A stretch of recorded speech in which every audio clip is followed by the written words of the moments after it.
they can't sing the blues all night long like you used to. The dust once you bit down slap, did up and left his mouth. Better lay poop out your load, let this spit grow high. Weary got the bread to go. Oh, there ain't nobody knows. All the better that they say could have hit him any day.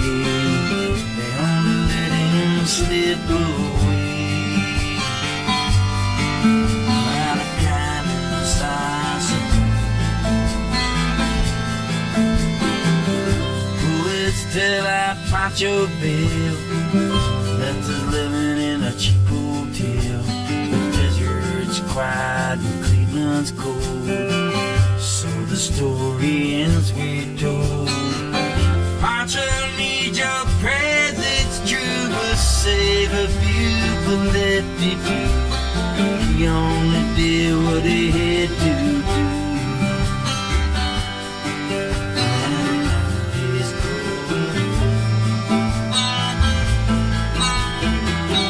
All the better and say could have hit him any day. We only let him go so long. Out of kindness, I suppose. You better and say could have hit him any day. We only let him hang around. Out of kindness, I suppose.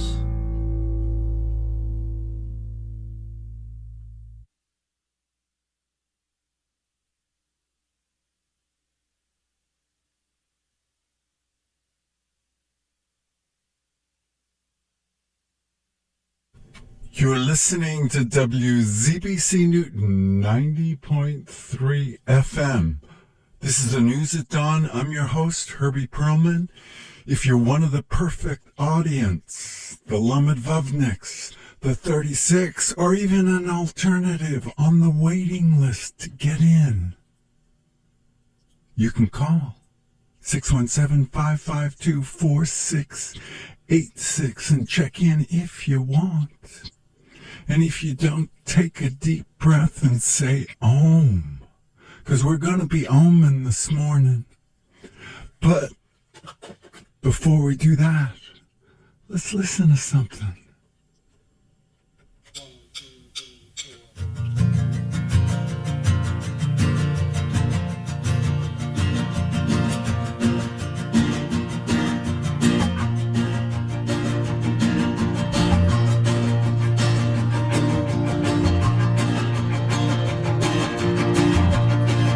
States, 50 lines, 50 crying all the times, 50 boys, 50 lies.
Where did our love go, baby? Take a deep breath.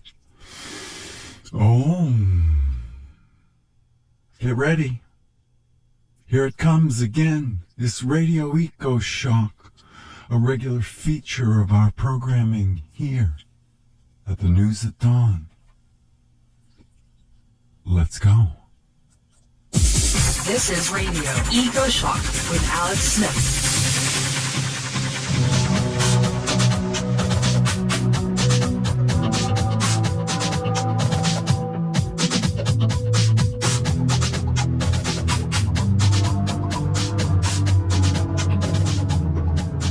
In this Radio EcoShock show, we'll find out why factory farms are wrecking the health of millions. Then on to the second largest cause of climate warming, and no, it's not methane. I'm Alex Smith. Let's get going.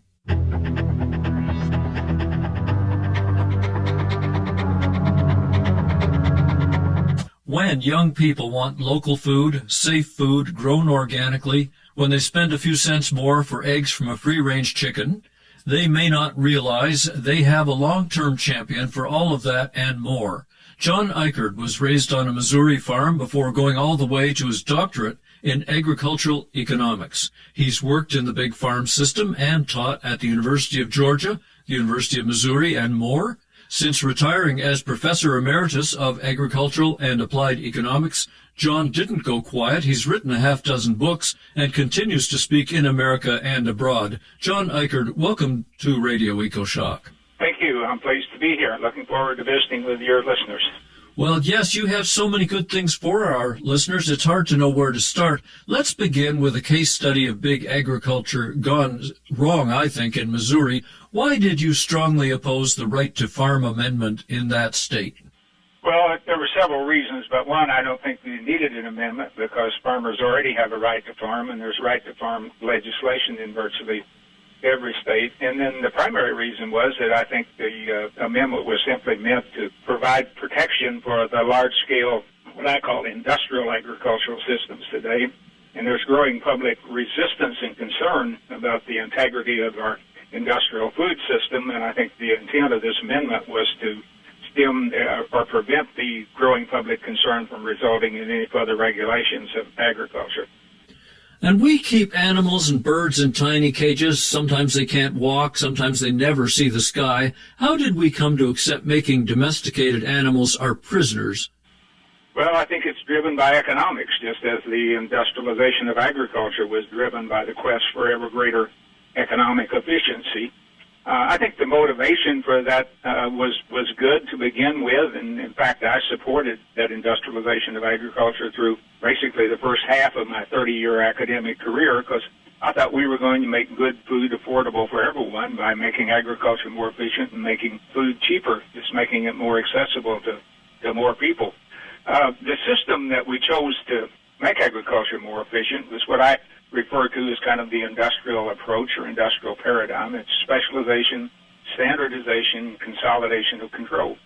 You specialize in doing fewer things so you can do them more efficiently, like you do in factories. And then you have to standardize those specialized processes, just like the different stages on an assembly line. And once you've specialized and standardized, then you can consolidate into larger and larger farming operations.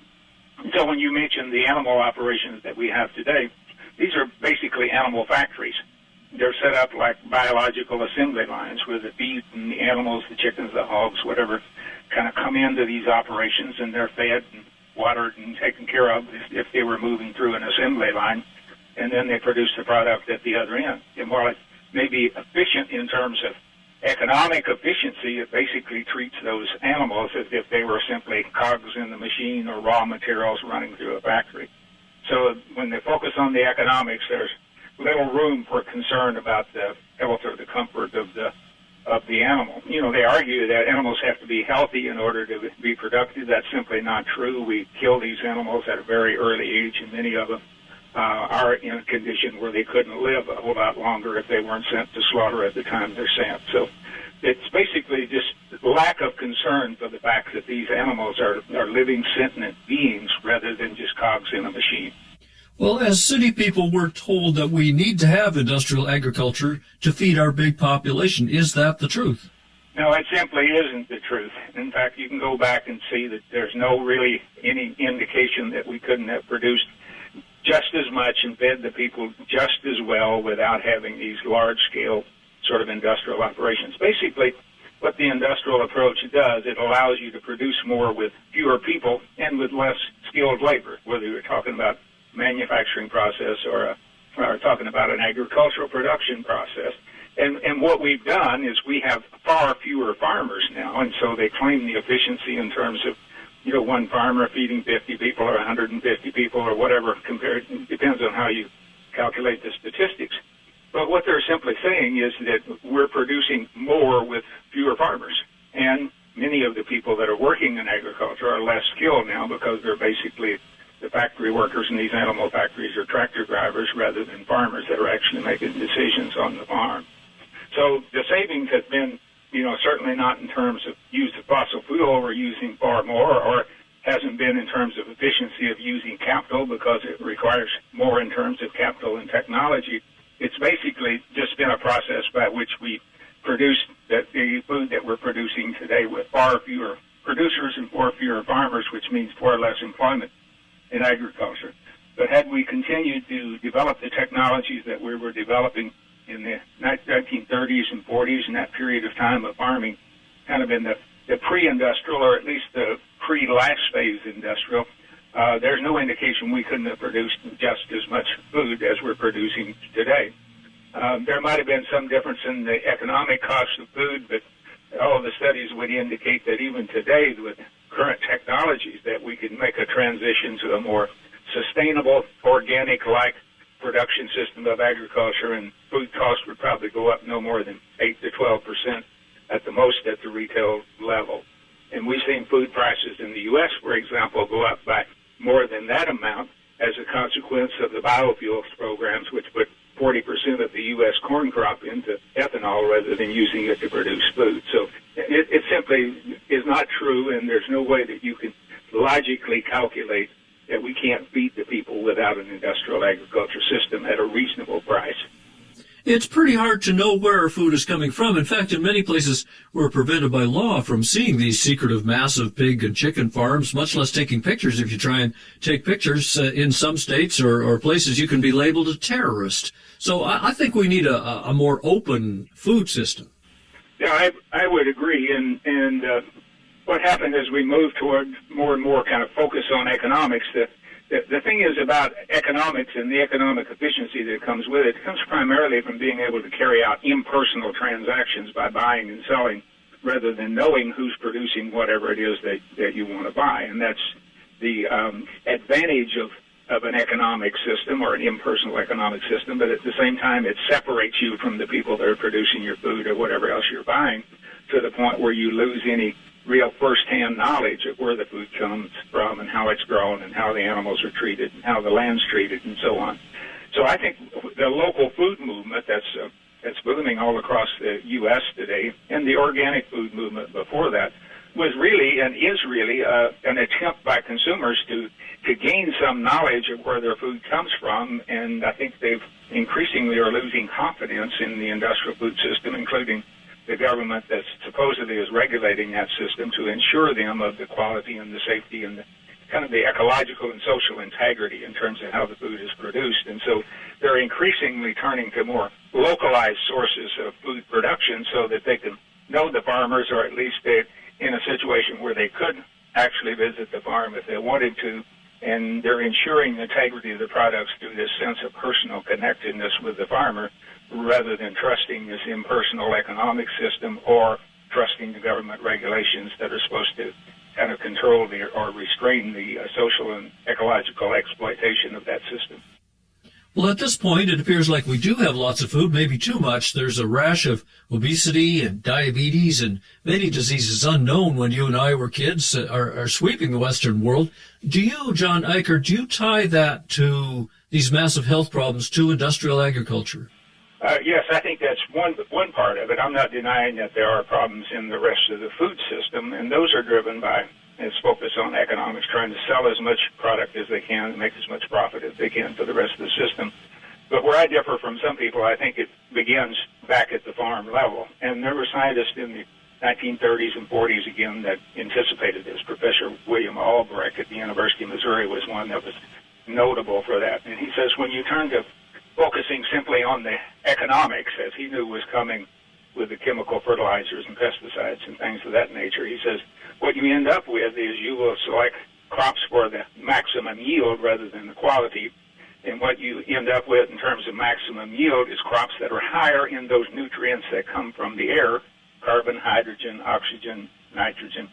And he says they will be deficient in those nutrients, those essential nutrients that come from the soil, because that'll be the nutrients that limit production, whereas those that come from the air are basically limitless. And if you think about that, what's coming from the air are carbohydrates, carbon, hydrogen, oxygen. And so you end up with crops that are high in carbohydrates, high in sugar, high in calories, and lacking in some of the essential nutrients. That was his hypothesis. And he says what you'll end up doing then is people will end up overeating on the calories.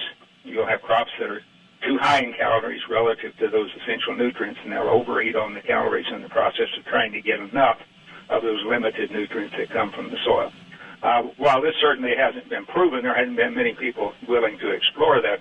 I think that's certainly a viable hypothesis for what we see today. As we move toward production at higher yields at lower cost, I think there's growing evidence that we've ended up with a food system that's directly related to an epidemic of obesity and the related problems of heart disease, high blood pressure, diabetes, various forms of cancer and things of this nature are diet-related. So, I would throw it out as a hypothesis again that I think the industry is afraid or really actively discourages people from exploring the hypotheses that people are overweight today because they're basically starving for essential nutrients that have been taken out of the industrial foods.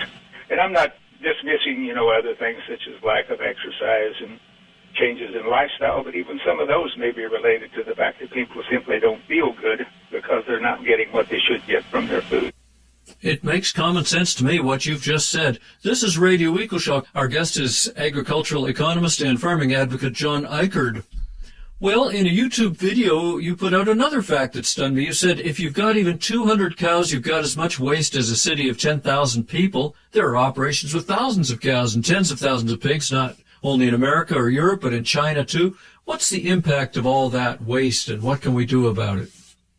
Well, I think we have the evidence again that shows that we are polluting the streams, the air, and the water with agricultural waste from these operations. And the facts are there that although there are some differences between animal waste from cows or hogs or chickens than from the human waste, and in many aspects they're very similar. And so the waste from these animal operations is basically like taking human sewage and spreading it out on the ground. And so when we talk about the operation you talked about, the cattle operation being equivalent to what the figure you said was 10,000 people, that would be like having a town or a city of 10,000 people and telling the people you can just, dump your waste, your sewage out of your slop jars or whatever, dump it out in your backyard and let it be washed away with the storm water. We certainly wouldn't allow that for human sewage, but that's what were doing with these large confinement animal feeding operations. And the problem is that we're treating agricultural factories, to put these big operations, as if they were traditional family farms. Now, on traditional kind of family farms, even if you had the same number of animals, they wouldn't all be concentrated in one place. They would be spread out across the land, and they basically would be animals that would be raised on the farms in many cases where the feed was raised. And so the waste goes right back to the fields where the feed is raised, and in quantities that are actually less than the crop needs, because if you're taking off the crop, you're taking off some of their nutrients. So in that kind of situation, then you're not over-applying the nutrients. When you concentrate it from thousands of animals in a small space, even though this waste or this sewage has some fertilizer value, it has a relatively low value relative to its bulk or its weight or the cost of transporting it. And so what invariably they do is they spread as much of it as they possibly can get away with, as close to the confinement facility as they can, again, for economic reasons. And that's how we end up with the waste that's there. There was a study done in the late 1990s, I think it was 98 that it came out. And it was a study specifically related to the impact of large-scale confinement animal feeding operations on water quality in the United States. And the EPA, the Environmental Protection Agency report, indicated that there were 35,000 miles of streams in 22 states that had been polluted with waste from these confinement animal feeding operations. And the groundwater in 17 different states that was detected that was polluted. And then, you know, the factory farm operations, they would say, well, at least we're doing a better job than the farmers were before us. The animals would run in streams and things of that nature. And so, you know, we've always had it, we'll have more. But the facts show that, for example, in the state of Iowa, there's been a threefold increase, a 300% increase in the number of waterways that are impaired with agricultural waste since the early 2000s. So during this period of time where we've had rapid expansion in large confinement animal feeding operations, as well as the increases in corn production to produce the ethanol that I mentioned previously, we've had a 300% or a threefold increase in impaired waterways in the state of Iowa, which is during a period of time of rapid industrialization of Iowa agriculture. So the facts are there. It's just that, you know, I think there's a conscious attempt to keep the people from knowing, as you hinted at earlier on, to keep the people from knowing what's going on with the industrial food system. Now, as we've seen in California, the climate can change for years at a time. Why do you say the climate threat may actually boost better farming methods and more food localization? Well, I think when you have a industrial system, even though the economic efficiency may be there in terms of kind of this industrial process, you end up with a high-risk kind of system. When you end up with a specialized, standardized, consolidated, you end up with a higher risk situation. And the only way they've been able to offset that risk up to now is through generous government programs that start with subsidies on the crops that are produced, the feed grains that are produced, particularly corn and soybeans, whereas in the U.S. we have various kinds of price supports that we've had over the years that ensured that if you just produce corn or soybeans rather than producing corn, soybeans, hogs, cattle, sheep, various other things, that diversified farming operation reduced the risk, because if you lost money on one enterprise, you'd probably be making it on another, and the output of one, like corn, was an input to a hog operation, so that tended to offset the risk. So when they went to specialization, then the government stepped in basically and absorbed the risk by saying, if you specialize in corn and we have overproduction, the corn prices are very low, then the government will support your price at a certain level so that you don't lose much money if you lose money at all. And then more recently, we've gone to the crop insurance, subsidized crop insurance, where the taxpayers pay over half of the total cost of a very generous so-called crop insurance program that not only allows the farmers to insure the yield at a relatively high percentage of their average yield, but also to insure the price or lock in the price. So virtually in many cases, if not most cases, the farmers can lock in a price at planting time or shortly thereafter that guarantees them a profit on as much corn or soybeans as they want to produce. They could produce the whole county if they wanted to, and without taking the risk, and the taxpayers would be picking up half of the cost, of the crop insurance. So we start with then a highly subsidized sort of our feed production system, which subsidizes then the large-scale confinement animal feeding operations by assuring, the stable stable supply of reasonably priced food to go through it. And then there's a whole range of other government programs that allow for tax credits for various things, such as these these manure pits for hog operations, for example. The pit itself isn't taxed in property taxes in certain states, certainly not in the state of Iowa. And there's resistance to that, but a whole range of subsidies that make those systems feasible. Now, as we get into a climate situation where we're having to do more irrigation for corn and various other things, then the risk is going to go up, and the cost to the taxpayer is going to go up if we have more crop failure, and there may be growing resistance to that. The logical alternative would be to shift to a more sustainable agriculture system, which is more diversified crop and livestock operations, less reliance on irrigation, not trying to grow things in areas of the country, specialize in areas of the country where they're not well suited to the climate. And in a sustainable agriculture, you basically adjust the farming system to the climate and to the soil and to the topography of a particular place. So it's a less risky system inherently. And so my hope is that we move toward climate change, and the cost of ensuring these industrial agricultural systems and the public knowledge of the cost of ensuring these systems will go up. And there'll be a motivation then to move to more sustainable, diverse systems that are naturally more resistant because they're less risky because of the greater diversity and the adaptation of the farming system to the climate and to the topography and to the land, rather than trying to produce things in areas of the country where they simply are not naturally acclimated. John Eicher, tell us about a couple of your books. What do you write about? Oh, I write primarily about agriculture and economics, but everything I write about is from the standpoint of sustainability. I think sustainability is really the defining question of the 21st century, and it says, how can we meet the needs of the present without diminishing opportunities for those of the future? And it's committed to meeting the needs of all people in the present. It doesn't say that everybody should have everything they want, but everybody should have everything they need to support a basically active, healthy lifestyle, just in the case of food security, but that's one dimension of it. And so these are the things I write about, and I think there's sustainability issues that are associated with virtually everything we're talking about, certainly everything we talked about today. The problem with industrial agriculture, quite simply, is it's not sustainable. In order to be sustainable, it has to be ecologically sound. You have to take care of the land. It has to be socially responsible. It has to be good for people, not just as consumers, but also as producers and as citizens. And it has to be ecologically sound and socially responsible. It has to be economically viable. Because everything that's of any use to us, including everything of economic value, ultimately comes from the earth, the air, the water, the energy, the soil. That's the only place there is to get anything.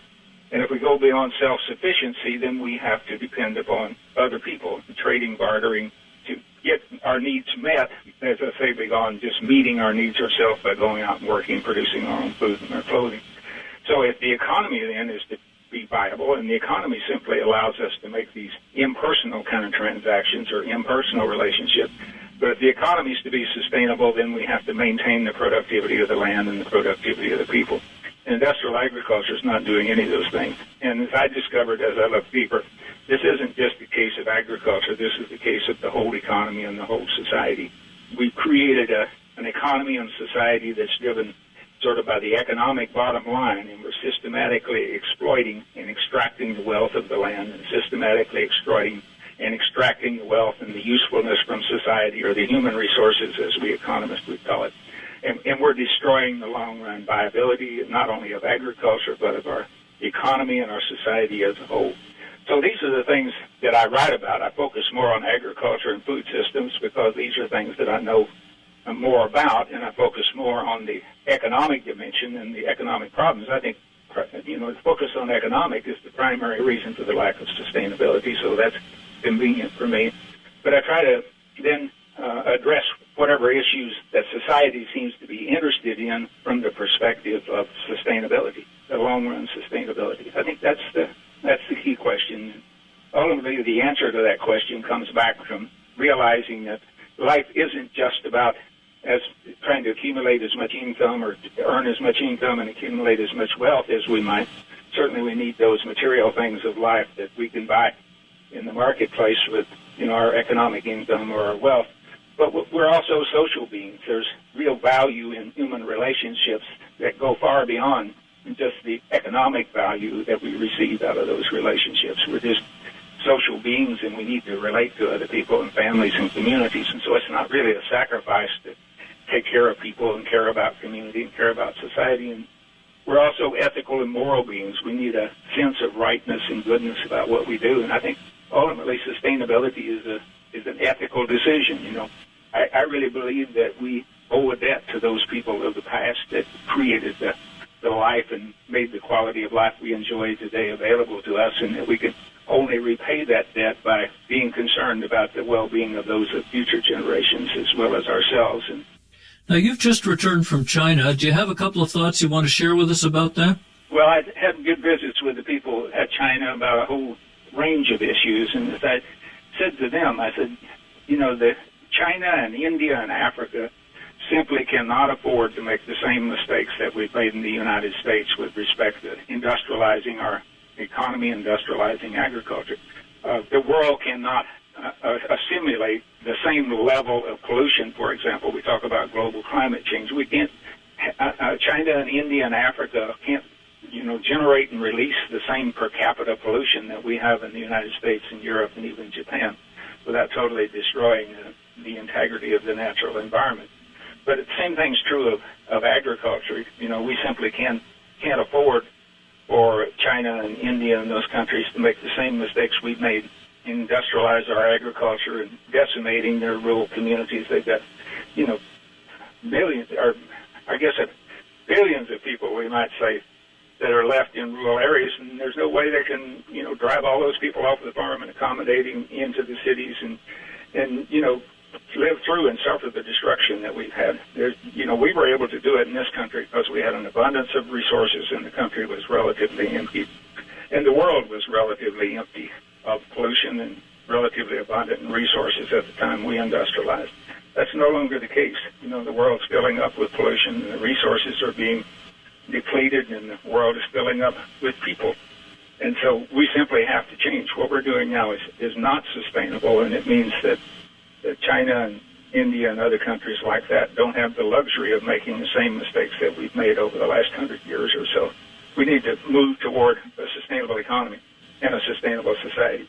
I worked with a group over the years. This wasn't a particular group that invited me to China this time, but it's called the Institute for Postmodern Development of China. And their movement is trying to get China to do what I've said here, kind of skip over the so-called modern development era, which I would label the industrial era, and move more directly toward a more sustainable approach. They call it an ecological civilization, a civilization that's based on an understanding that we're a part of nature, and that human development is really a part of ecological development. And so these are the kind of things that I was talking to people there about, saying, okay, I realize, they still have a need for economic development for many of their people, but they can develop economically in such a way that it doesn't destroy their culture and their social values that they've endured that and have helped them hold their civilization together over thousands of years. They don't have to give those up, and they don't have to destroy the natural environment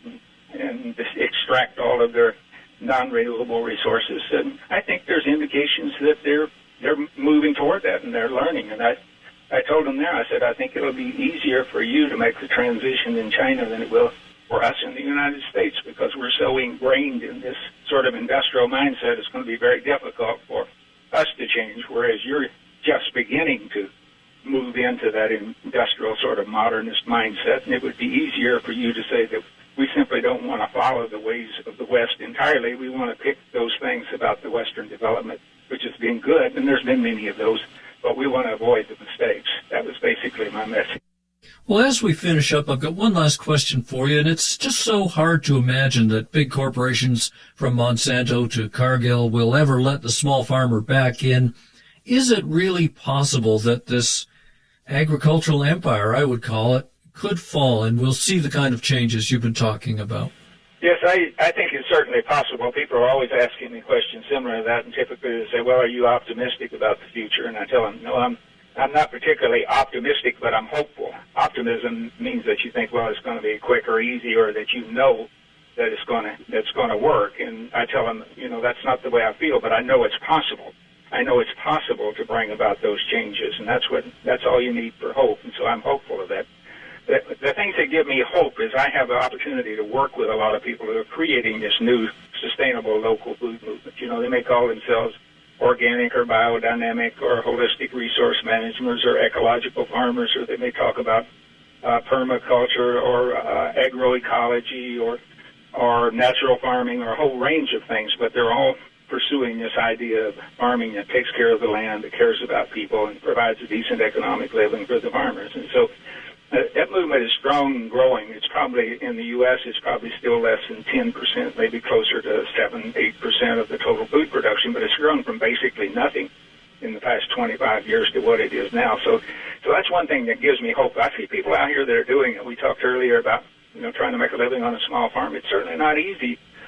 These people are creating a system that nobody really knows how to do. They don't know what it's going to look like in the end, but it's possible. And finally, the thing that gives me the realization or gives me more hope is I tell people one thing good about being old, and I'm turned 75 this year, is that you can remember when things weren't like they are today. When I was growing up in South Missouri, then basically we had a local food system. I suspect almost everything except coffee and tea and bananas and maybe oranges at Christmas time probably came within 50 miles of the place where I lived. We grew a lot of it on the farms, but we also had local flour mills and meat processing plants and canneries and a whole range of things. So it's pretty much a local food system. And we didn't have supermarkets then. We had a grocery store where you take the grocery list in and they'd get the stuff from behind the counter and put it in a bag for you. We didn't have franchise restaurants. They were all locally owned. And basically we created this industrial food system by and large in about a 50-year period of time. And I see the alternative local food system emerging today, and I think it's at least as far or maybe further along than the industrial food system was whenever I was a kid.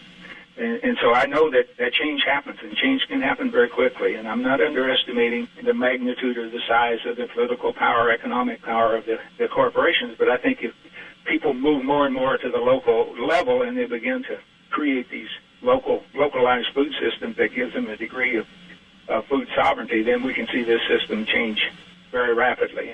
And in the process of putting together local food systems, I think one of the more important things is we're reconnecting people, and they're gaining a sort of a common sense of well-being. And that's what we have to do to recapture our democracy. And if we can recapture our democracy, then we can regain the political power to control the corporations once again, and to ensure that they function in a way that, including the big farming, so-called farming or factory farming operations, to ensure that they function in a way that doesn't degrade the natural resources or the environment, that doesn't exploit local communities and exploit people. And I think once we take away the ability of the corporations to exploit nature and exploit society, then they really won't be able to compete economically with the alternative farming systems that we see developed today. In fact, we have ways of controlling the pollution that we talked about a while ago from large factory farming operations, much like we do treating the human waste that comes from our cities and municipalities. And we have ways of protecting people within the communities from the negative social implications of these operations. But whenever we suggest these measures and forms of government regulations, they say, well, that's not economically feasible. What they're really saying is if you force us into a situation where we can't externalize many of our costs on society and on nature, then we can't compete economically. And I'm saying when we regain our democracy, we gain the ability to say you can't externalize your costs. Then all of a sudden the small operations and the community food systems become economically attractive as well as ecologically and socially attractive. And I think that's when the change will really happen in a hurry. We have been listening to one of the wise voices. John Eichert is Professor Emeritus of Agricultural and Applied Economics at the University of Missouri. Check out his Common Sense books at www.johneichert.com, and that last name is spelled I-K-E-R-D. And find more links for this discussion in my own show blog at ecoshock.info. John, thank you so much for sharing with us on Radio EcoShock. Thank you very much for giving me the opportunity to visit and express my views to your listeners today. I'm Alex Smith reporting. Radio EcoShock. Coming up, the second biggest cause of climate change, driver of half of all Arctic melting, and killer of millions, Jonathan Mingle on Black Carbon. You're listening to EcoShock Radio for the world. I'm Alex Smith. Get it all at our website, ecoshock.org. Does your parent, grandparent, or political representative suffer from climate change denial disorder? CCDD is a rapidly spreading disease that World Health officials say, if left untreated, could destroy the entire planet. There's nothing more relaxing than being out here in the water. Hey, get out of the way! Climate change denial disorder is a rapidly spreading disease that attacks the neurons, making it impossible to comprehend basic words like world, melting, not good, science, and factual. They say the temperatures are higher than normal these days. I think that's a bunch of new age hooey garbage. It's snowing right now. Who cares if I'm in Southern California? I don't believe the ice caps are melting. I believe the polar bears are just getting fatter and weighing them down. Ever think of that, hippies? I'm gonna wait till more horrible happens to our planet. And I'm a senator, so fortunately, I get to make those decisions for all of us. You're welcome. I'm not a scientist. Who listens to those nerds anyway? Droughts. We're fine. 56% of Republicans in Congress have been severely infected with CCDD and need your help immediately. They include Jim Inhofe, Lisa Murkowski, Steve Daines, Ted Cruz, Marco Rubio, Joni Ernst, Bobby Davis, Mike Pompeo, Mitch McConnell, Rand Paul, Andy Harris, Ann Wagner, Jeff Sessions, Pat Garrett, Ginny Foxx, John Boehner, Bill Schuster, Paul Ryan, and many, many more. Doctors say the only known cure for CCDD is a Q-tip, so you or your Republican representative can clean the shit out of your ears so you'll be able to listen to scientists who know more about science than you do. Results may vary. Something is killing millions of people around the world, including in your city, but we don't want to know what it is. And the same something is the second largest global warming substance after carbon dioxide, and few people know that either. We'll investigate with Jonathan Mingle and his new book, Fire and Ice, Soot, Solidarity, and Survival on the Roof of the World. Jonathan, welcome to Radio EcoShock. Thank you, Alex. It's very good to be with you. We have a long way to travel to the Himalayas, so recently brought into the spotlight by the massive earthquake in Nepal. But let's start closer to home. Why did U.S. President Obama make his most recent climate announcement in a hospital?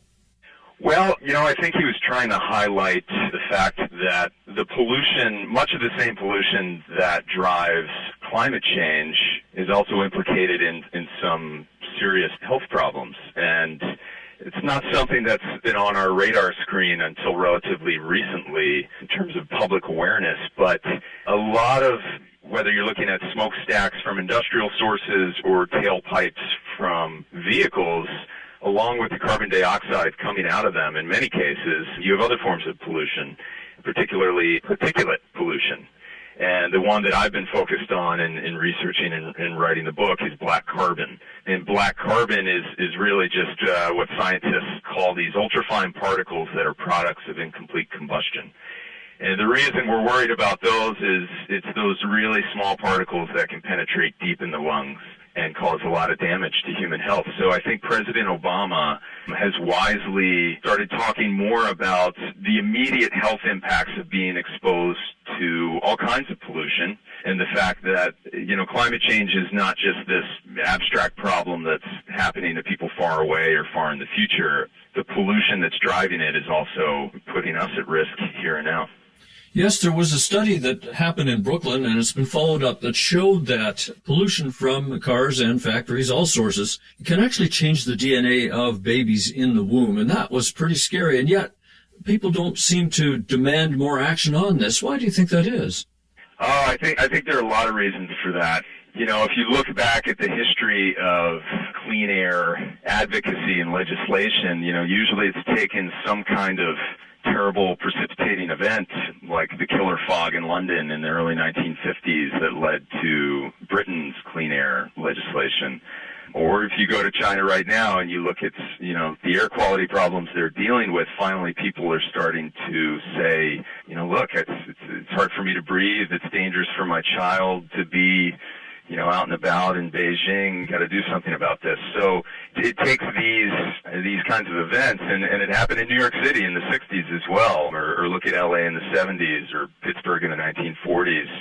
It reaches a point where it's so bad and so in your face and in your lungs that people get fed up. And I think we're in a moment right now where people are sitting up and paying attention to that in a way that they weren't just a few years ago. If you go to, for instance, New Delhi, where I interviewed a lot of folks for the book, the air quality in a lot of cities in India is really the worst in the world, worse even than in China. But finally, people are saying this is a problem that demands immediate action.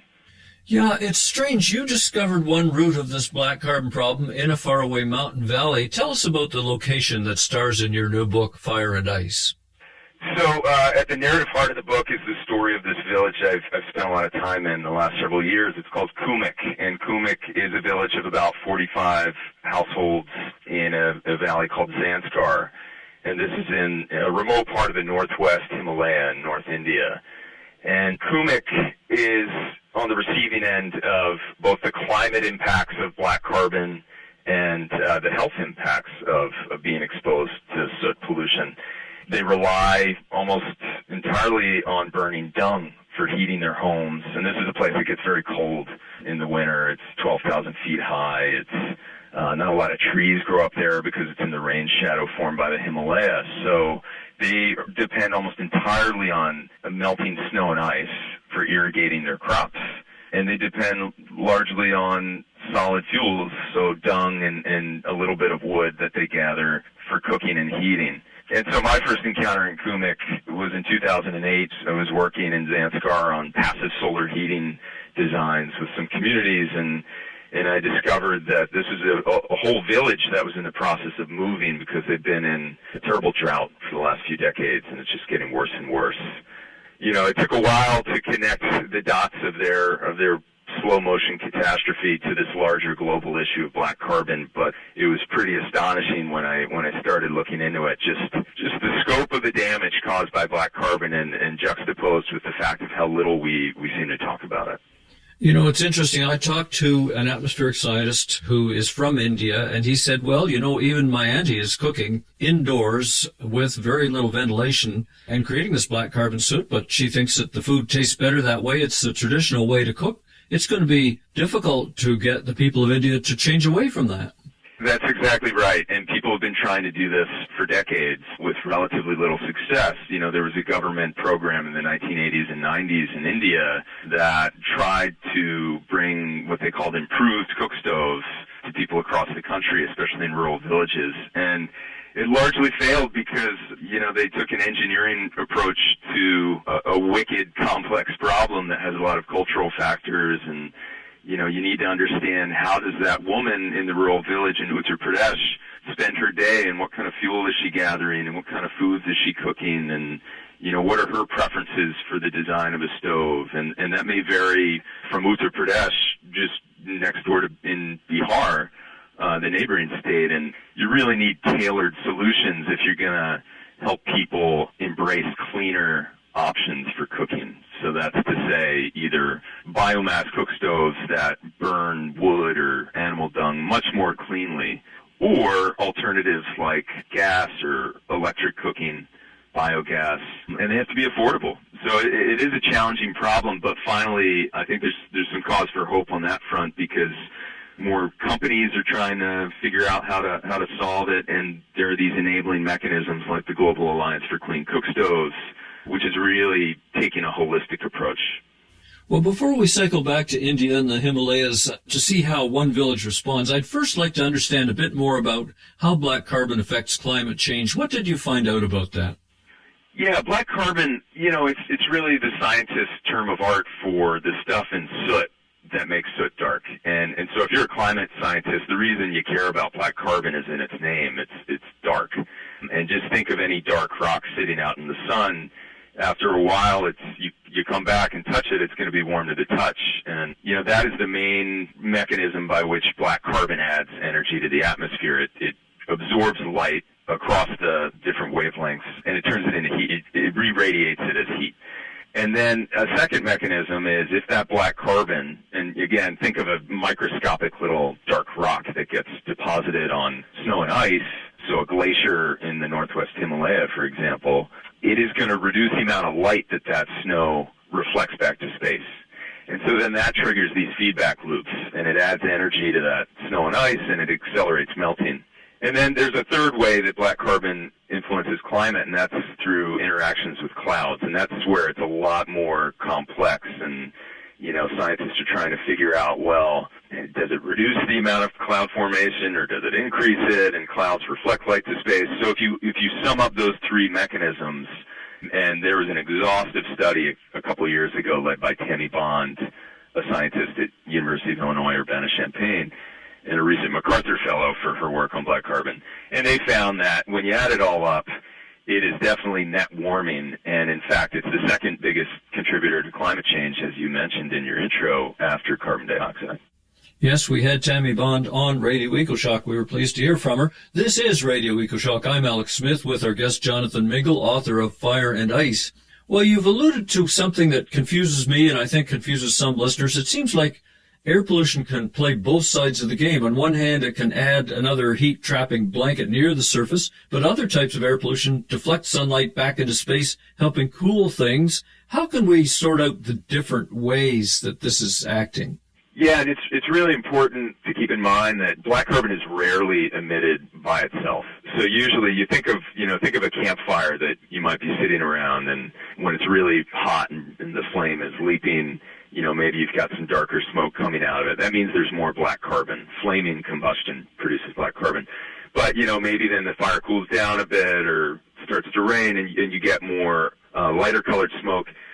So out of a wood fire, for instance, you've also got things like organic carbon and sulfates coming out of that smoke, and those are lighter colored particles, and they reflect light when they're up in the atmosphere. So it's not always the case that if you cleaned up that fire, you're going to get a huge benefit in terms of reduced warming.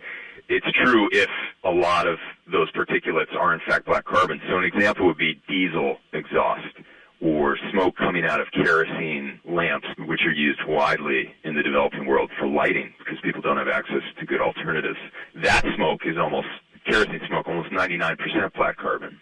But if you look at a wildfire, or if you go to Punjab, where a farmer is burning his rice straw after the harvest to get rid of it, maybe that smoke has a lot of other stuff in it that might not be directly warming. But at the end of the day, when you talk to the folks who really study this very closely, there's a consensus emerging that even from those fires, biofuel fires, the net signal is warming. It's when you sum up all the stuff coming out of those fires, it's contributing warming. Now, some people talk about what could happen if we stop burning fossil fuels today. That's usually the phrase used. But if hundreds of millions of people depend on old-style carbon sources for cooking food, even if industrial civilization collapsed or had a big economic crash, this form of pollution would keep on coming. Well, you know, when you think about the fact, and I'm kind of astonished anew every time I think about it or recite it, that almost 3 billion people around the world still use solid fuels to cook their meals or heat their homes. So dung, wood, coal, and they're burning it in very crude ways. Why are they doing that? You know, if you go into a kitchen in Kumik, you know, I've asked lots of people there if they think the smoke's bad for them. They say, well, yeah, of course it is. But what are we to do? You know, what's our alternative? So the reason people do it is because they don't have access to cleaner alternatives. It costs nothing to go out the door and go gather some dung, some dried dung that you can burn in your stove. So if you're going to try to help that person clean up their kitchen by burning in a cleaner way, it's got to compete with that zero cost option. You know, there's a time cost and an energy cost in labor, but you go to the woman in rural Uttar Pradesh and she's a very sophisticated customer if you're trying to sell her a better stove. So that's one thing to keep in mind. And I think finally we have some stoves that they're not perfect, but they offer promise for that cook who can't spend a lot of her modest income on other fuels, but through smart design and user-centered design, you know, there are stoves now that can burn dung or can burn wood and approach the cleanliness of burning with gas, you know, that blue flame that we're familiar with here in the U.S. If you cook with gas, we've known for a long time how to improve combustion. If you add air, you burn the fire hotter, you mix air with the fuel more effectively, you're going to produce less black carbon. So that's what we need more of. We need more experiments and more kind of smart design for this user who's been neglected for a long time, her needs. Now, you mentioned that the villagers where you stayed in the Himalayas are likely going to have to move, and this reminds me a little bit about people moving away from California because of the drought there. Do we know why it's getting drier in their valley? Not, we don't know for sure, and this is one of the challenges when I was writing the book, is there isn't a lot of good data in a lot of parts of the Himalayas. It's a remote region. It's tough to do research there. It's dangerous. It's expensive to do field studies of glaciers and how they change over time. There are some studies in Zanskar that suggest most of the glaciers surveyed are in retreat. And we can safely guess, based on the research that has been done, that certainly globally average climate change, carbon dioxide, and other greenhouse gas, the door and go gather some dung, some dried dung that you can burn in your stove. So if you're going to try to help that person clean up their kitchen by burning in a cleaner way, it's got to compete with that zero cost option. There's a time cost and an energy cost and labor, but you go to the woman in rural Uttar Pradesh, and she's a very sophisticated customer if you're trying to sell her a better stove. So that's one thing to keep in mind. And I think finally we have some stoves that they're not perfect, but they offer promise for that cook who can't spend a lot of her modest income on other fuels. But through smart design and user-centered design, there are stoves now that can burn dung or can burn wood and approach the cleanliness of burning with gas, that blue flame that we're familiar with here in the U.S. If you cook with gas, we've known for a long time how to improve combustion. If you add air, you burn the fire hotter, you mix air with the fuel more effectively, you're going to produce less black carbon. So that's what we need more of. We need more experiments and more kind of smart design for this user who's been neglected for a long time, her needs. Now, you mentioned that the villagers where you stayed in the Himalayas are likely going to have to move, and this reminds me a little bit about people moving away from California because of the drought there. Do we know why it's getting drier in their valley? We don't know for sure, and this is one of the challenges when I was writing the book, is there isn't a lot of good data in a lot of parts of the Himalayas. It's a remote region. It's tough to do research there. It's dangerous. It's expensive to do field studies of glaciers and how they change over time. There are some studies in Zanskar that suggest most of the glaciers surveyed are in retreat. And we can safely guess, based on the research that has been done, that certainly globally average climate change, carbon dioxide, and other greenhouse gas-driven warming is partly to blame. But the Himalaya and the high Arctic are warming 2 to 3 times as fast as the global average. And so scientists used to sit around and scratch their heads and say, why is this happening? And we now know with a good degree of confidence, not with certainty, but we never have that in science, that black carbon is responsible for at least half of the observed glacier and snowfield retreat in the Himalayas. And it's probably responsible for half or more of observed warming in the Arctic. It's kind of like, well, how much information do you need to know when to act? And no one has ever climbed the mountain above Kumik and measured black carbon concentrations up there. It'd be great if someone could do that study, but in the absence of that study, or even an epidemiological study saying that the reason infant mortality rates in this village and other villages in Zanskar and Ladakh remain so high, it has something to do with the smoke that they're breathing through the winter and respiratory illness. We don't have 100% certainty, but I think it's safe to say we know enough now to recommend some ambitious, coordinated actions to tackle this pollution. So, Jonathan Mingle, your book title talks about solidarity. Why? So, in a way, there were 2 stories that seemed to me to merit a wider hearing that I encountered, and they're connected. And one is the black carbon story and how it's affecting communities like Kumik, but also communities even in California or New York City and New Delhi. And the other story was the story of this village, and I worked alongside them and gathered their stories over the years, and I was just amazed by how they faced this catastrophe, leaving their 1,000-year-old village, which has been lovingly kind of cultivated down through the generations, and going into the unknown to build a new village from scratch in a pretty hostile, windy, hot, treeless, dusty plain, little to no outside help. And I thought, well, wow, why are they, when they go down there, why are they laughing and singing songs and it feels like a party when we're working there?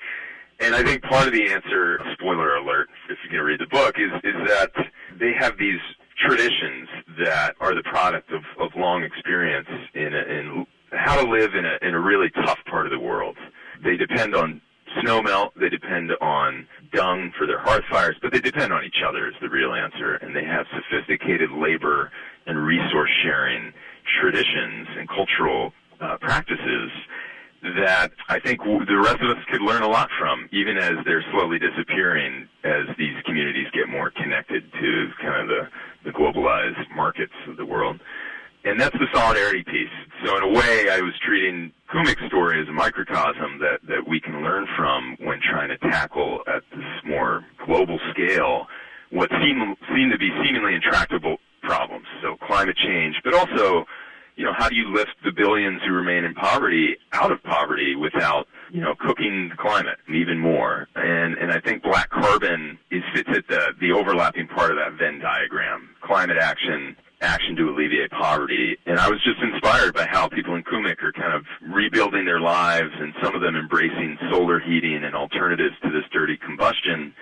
And it was just really striking to me how that example of how if you just buckle down and work together, you can get some amazing things done.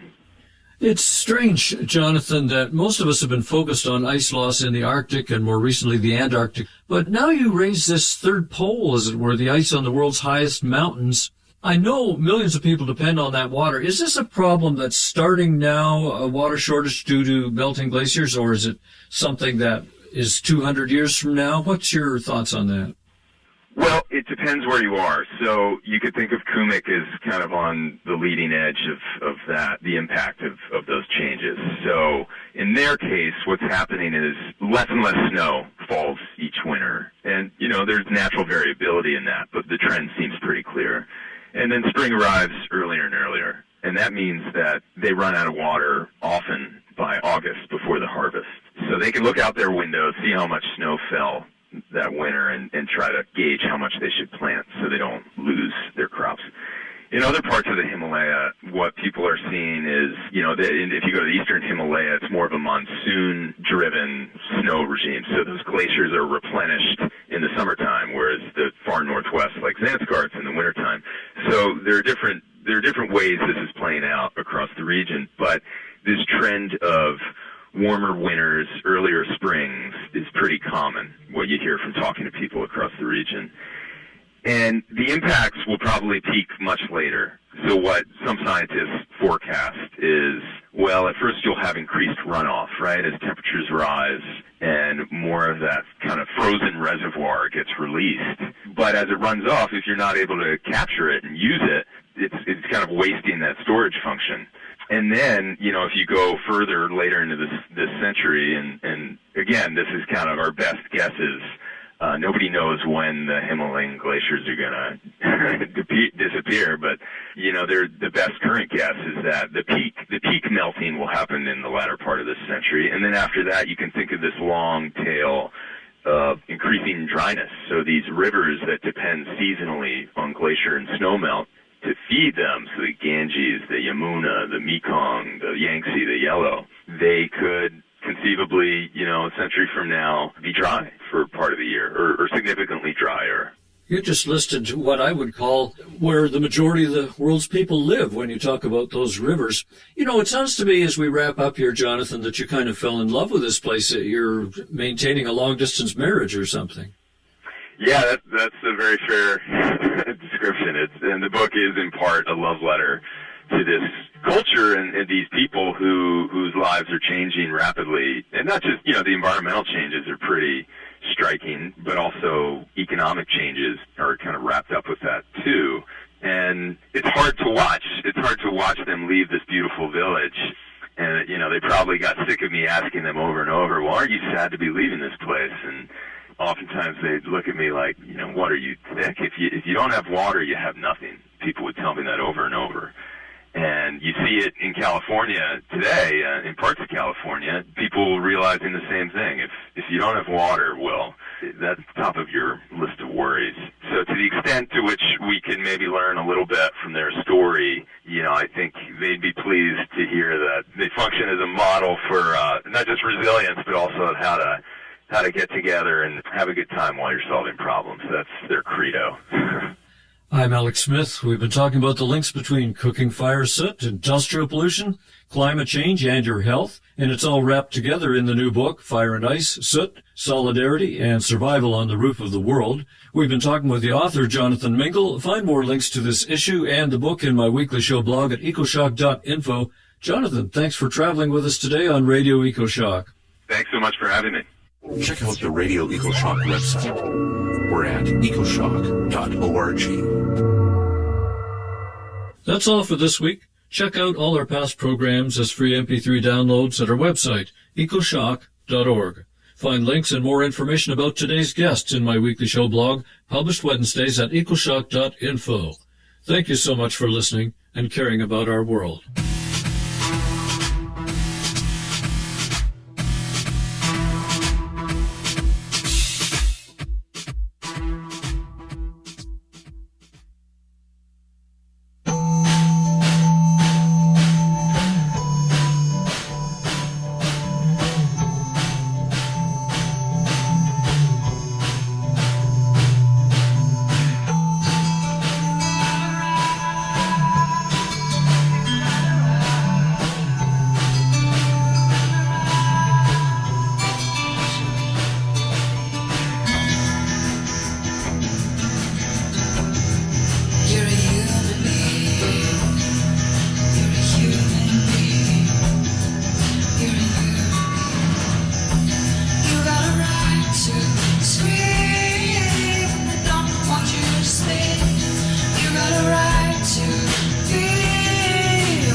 my bags are packed, I'm ready to go. I'm standing here outside your door. I hate to wake you up to say goodbye, but the dawn is breaking, it's early morn. Taxi's waiting, he's blowing his horn. Already I'm so lonesome I could cry. So kiss me and smile for me. Tell me that you'll wait for me. Hold me like you'll never let me go. I'm leaving on a jet plane. I don't know when I'll be back again. Oh babe, I hate to go. There's so many times I've let you down, so many times I've played around. I tell you now, they don't mean a thing. Every place I go, I think of you. Every song I sing for you. When I come back, I'll wear your wedding ring. So kiss me and smile for me. Tell me that you'll wait for me. Hold me like you'll never let me go.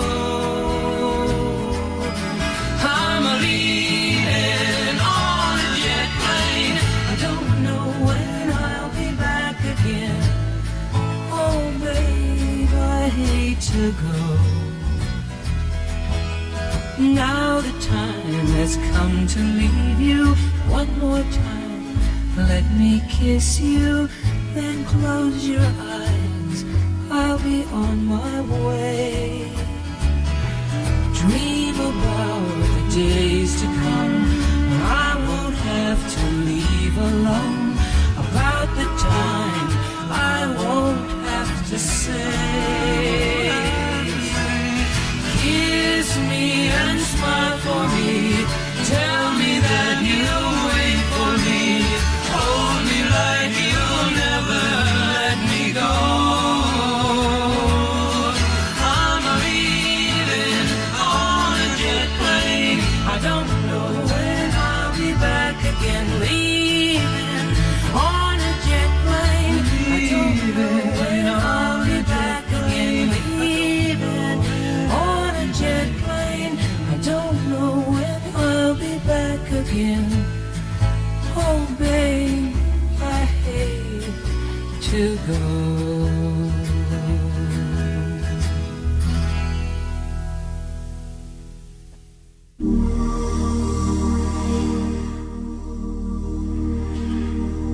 You're listening to WZBC Newton. This is the news at dawn. I'm your host, Herbie Perlman. Let me say, before we continue, that any views expressed here are not the views of this station, this university, or its board of trustees. We'll continue our reading from Max Blumenthal's Goliath. This is called The Explainers. With governments concerned about the supposed delegitimization of Israel rising to urgent levels, the language of Haspara took on unprecedented importance. The literal Hebrew meaning of the word Haspara is explanation. But when put into practice, most informed observers recognize it as propaganda. The more the state of Israel relied on force to manage the occupation, the more compelled it was to deploy Haspara, and the more Western media consumers encountered Haspara, the more likely they became to measure Israel's grandiose talking points against the routine and petty violence, shocking acts of humiliation and repression that defined its relationship with Palestinians. The lurid Hasbara of Brand Israel was directly inspired by corporate public relations, which defined its techniques throughout thousands of high-stakes damage control campaigns. No single figure has devoted more time or effort to refining the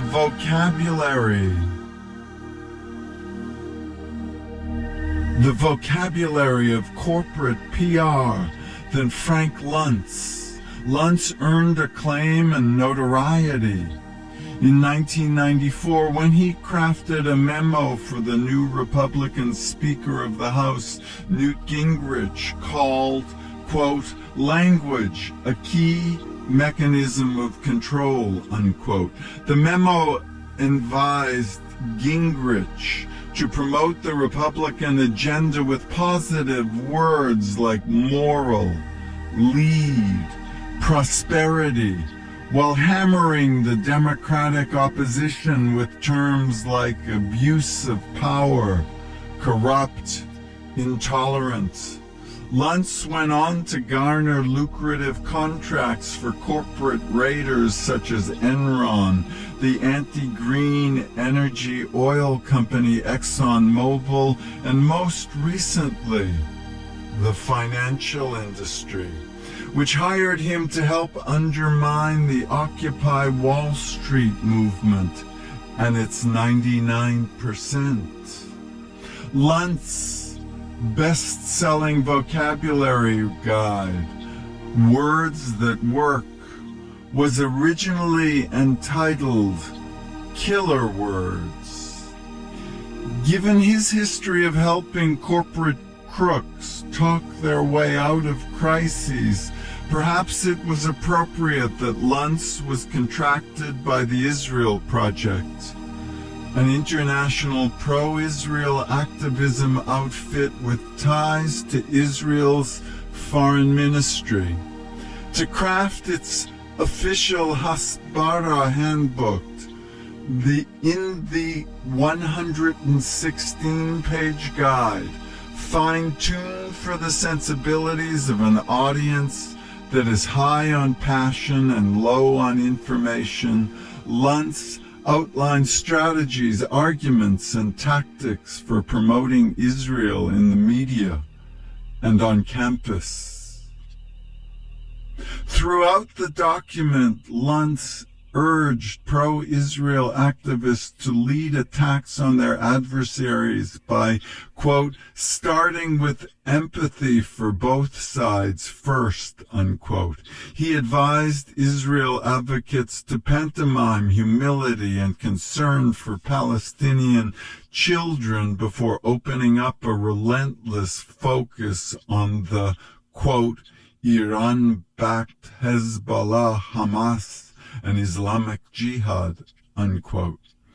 In an unusual and probably unintentional moment of candor, Luntz warned that if Israel remained in a perpetual state of war with no plan to resolve its crisis, quote, Americans will not want their government to spend tax dollars on their president's clout on helping Israel, unquote. To hold off the storm looming on the horizon, Luntz advised Israel's supporters to, quote, remind people again and again that Israel wants peace, unquote.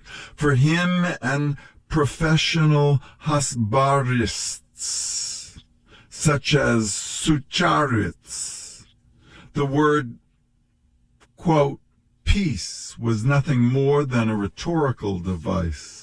When the Israeli government deployed a constant barrage of artifice, sophistry, and diversionary tactics to guard its image, the country's military intelligence apparatus resorted increasingly to repressive measures to silence its internal critics. Besides interrogating Yonatan Shapira, in September 2009, Israeli authorities detained the Palestinian activist Mohammed Othman when he returned from a trip to Norway, where he had lobbied Norwegian officials to support BDS campaigns. Othman was released months later, only following a sustained campaign by Amnesty International to publicize his status as a political prisoner. 2 months later, Israel detained Jamal Juma, a leading member of the Palestinian BDS National Committee, designating him as a dangerous, quote, security prisoner, unquote, before releasing him without charges weeks later. The Shin Bet quickly expanded its anti-BDS dragnets into Jewish-Israeli society. Among the dozens of Israeli activists caught in the Shin Bet's dragnet was Leah Rothschild, a 29-year-old human rights activist who was a constant presence at unarmed Palestinian demonstrations against the occupation in the West Bank, and who had recently joined a small group of pro-BDS Israeli activists and academics called Boycott Within. In March 2012, a year after police raided her apartment and rummaged through her belongings, Rothschild was detained by the Shin Bet while returning home from a trip to Europe, during which she had participated in a series of educational BDS events. At Ben Gurion International Airport, Rothschild was interrogated by, quote, Shavit, the director of the Shin Bet's, quote, extreme left and right department, unquote, who suggested that his agencies was listening to her phone calls, reading her emails, and had bugged her apartment. Once she was released, Rothschild wrote, quote, Shavit said that for now I've stayed within the law, but once I broke it, I'd better remember that they are watching me and that they view me as a leader, so I could be held responsible for leading other people into illegal acts, unquote. The mounting panic over BDS fed directly into a Knesset effort to criminalize the boycotting of Israeli products. On March 2011, a bill introduced by the Likud party's Ze'ev Elkin, a right-wing populist from the party's cadre of 34-something upstarts, passed a committee vote, sending it toward the Knesset floor for a final vote. The bill represented a streamlined version of a previous proposal that would have punished boycotters with actual jail time while deporting any non-citizen who called for boycotts of Israel in their own country. In its new diluted form, the bill explicitly punished speech considered harmful to the Jewish state, allowing any Israeli who felt his or her business was damaged by another Israeli's call for a boycott, no evidence required, to sue the perpetrator in a civil court. The bill read, quote, it is forbidden to initiate a boycott against the state of Israel, to encourage participation in it, or to provide assistance or information in order to promote it. Anat Matar was one of the first Israeli citizens to publicly promote a boycott. A professor of sociology at Tel Aviv University and the mother of the prominent left-wing journalist Hagai Matar, Anat Matar quickly became a hate figure. for right-wingers in the Knesset who demanded she be ousted from her tenured academic post.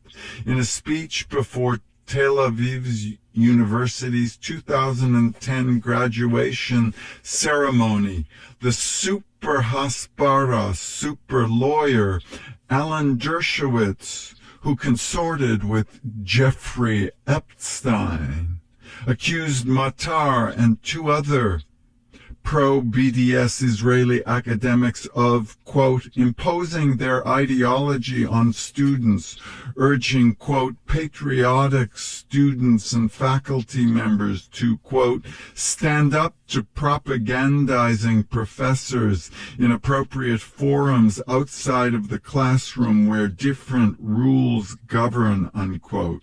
Matar told me that 250 of her academic colleagues were inspired by Dershowitz to sign a public letter condemning her in vitriolic terms. Despite the mounting intimidation, Matar told me she was not the real target of the anti-boycott legislation. Quote, if the anti-boycott law passes, she said, it's not only me who gets hurt, and if I'm fired, that's actually the least important thing. The most important is what will happen with the NGOs like Adalah, the Legal Center for Arab Minority Rights, with the Occupation Monitoring Group, Yesh Din, with B'Tselem. If I'm fired, it's a personal inconvenience, but if that happens, it's much more a sweeping attack on a lunatic from academia. I don't really know what's going to happen, and I don't see any way out of this. So things continue to happen in Israel. Netanyahu has made a coalition with Yisrael Beitenu, authors, believers, supporters of Torah HaMelech, politics, and algorithms. But there you go. When you feel the energy that a reading like that holds, you take a deep breath. You take it in. You reviscerate the rage. You tongue-lin the rage, transform it as if taking in something ugly, sooty, slimy, and pushing out something fresh, pure, open, light.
need love, love to ease my mind. I need to find someone for mine. But Mama said, hey, hurry, love, you just have to wait. She said, love don't come easy. It's a game of give and take.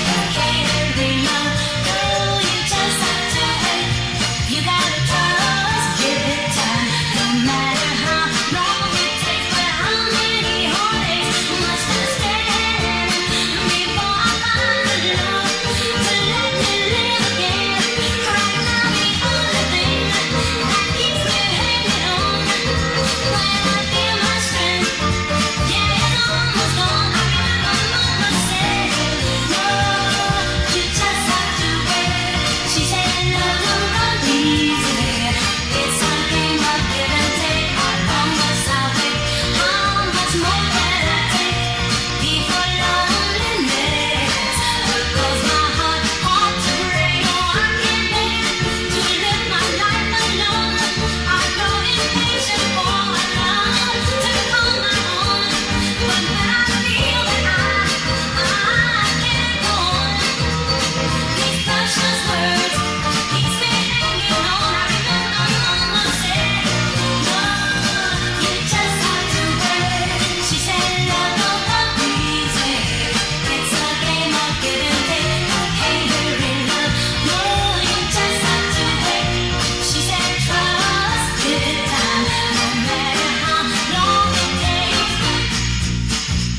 No love, love don't come easy. But I keep on waiting.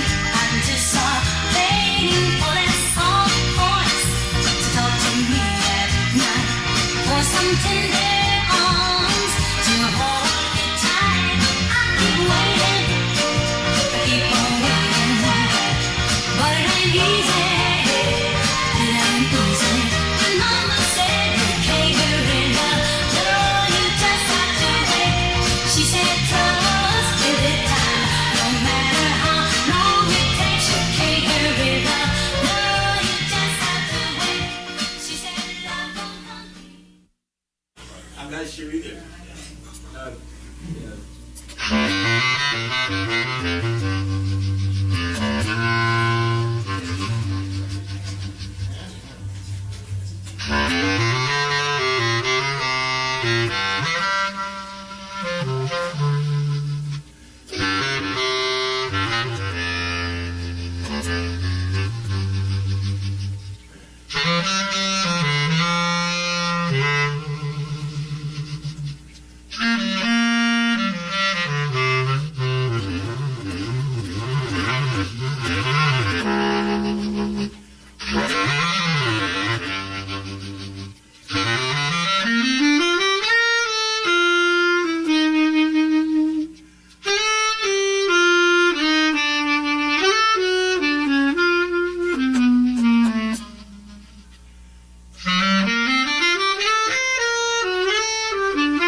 much I love you. Never know how much I care. But when you put your arms around me, I get a fever that's so hard to bear. You give me fever when you kiss me, fever when you hold me tight. In the morning, fever all through the night.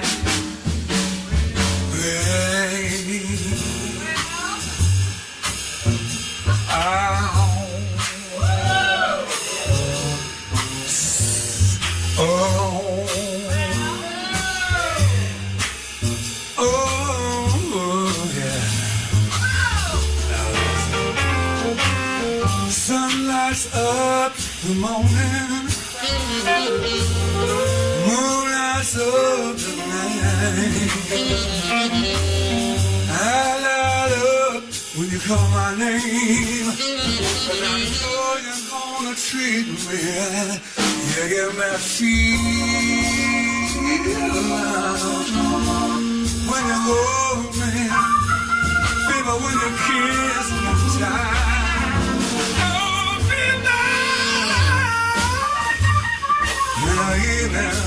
Fever all through the night. Everybody's got the fever. That is something we all know.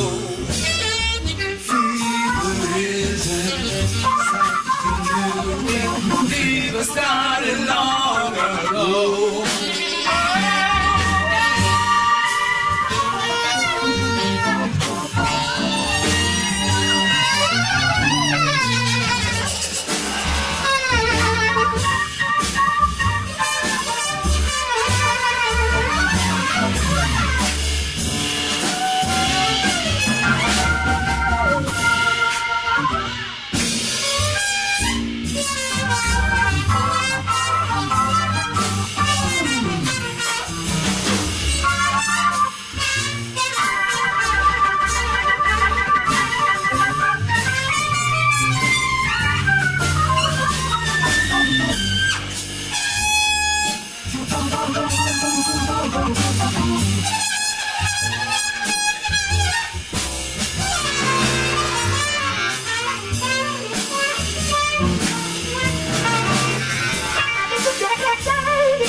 When he put his arms around her, he said, Julia, you know you're my flame, you give me fever.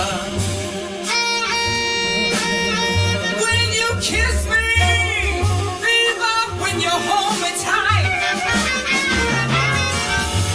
Fever in the morning, fever through the night.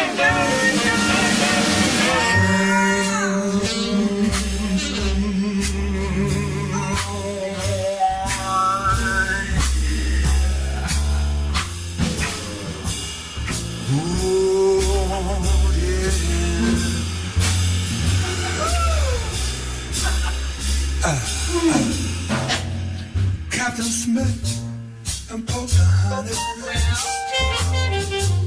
had a very mad affair. When her daddy tried to kill him, she said, Daddy, don't you dare get my fever. When he kissed me, fever when he hold me tight.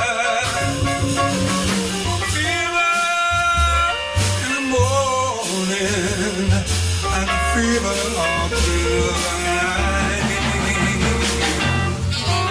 Everybody's got the fever.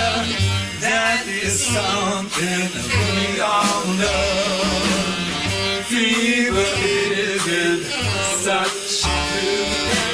Fever started long ago.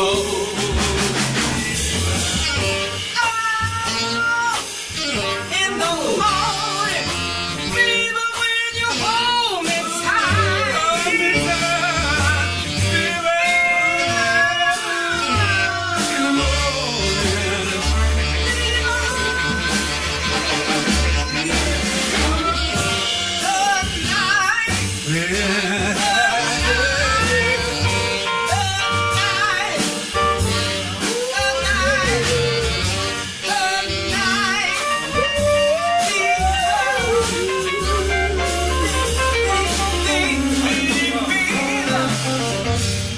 Now you listen to my story.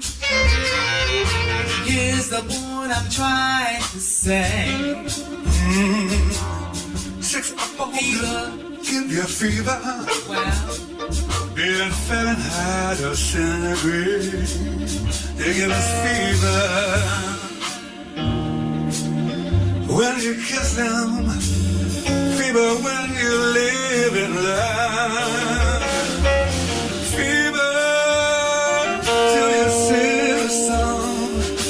What a wibbly way to burn. What a lovely way to burn. What a lovely way to burn. Yeah. What a lovely way to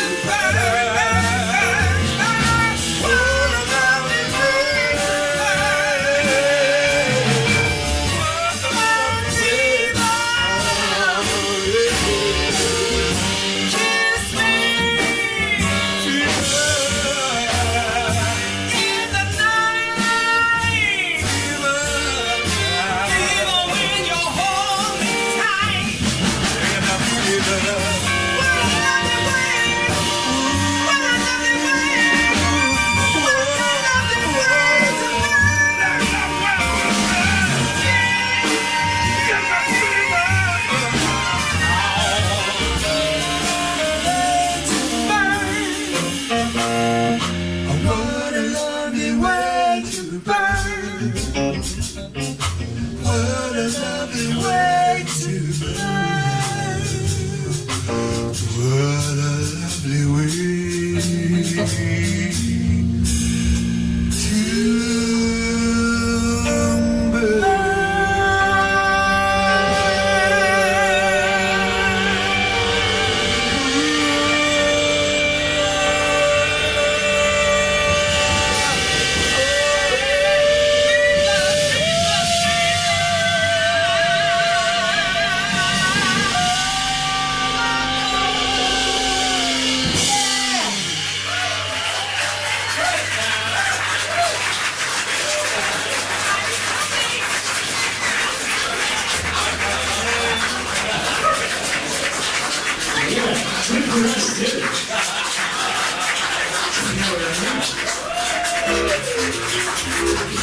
Kiss me.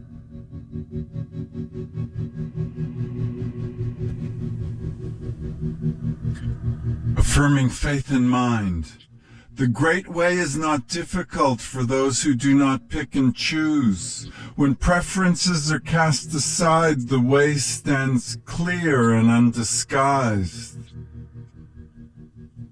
But even the slightest distinctions made set earth and heaven far apart. If you would clearly see the truth, discard opinions pro and con. To founder in like and dislike is nothing but the mind's disease. And not to see the way's deep truth disturbs the mind's essential peace. The way is perfect like vast space, where there's no lack and no excess. Our choice to choose and to reject prevents our seeing this simple truth, both striving for the outer world as well as inner void condemns us to entangled lives. Just calmly see that all is one, and false views will go.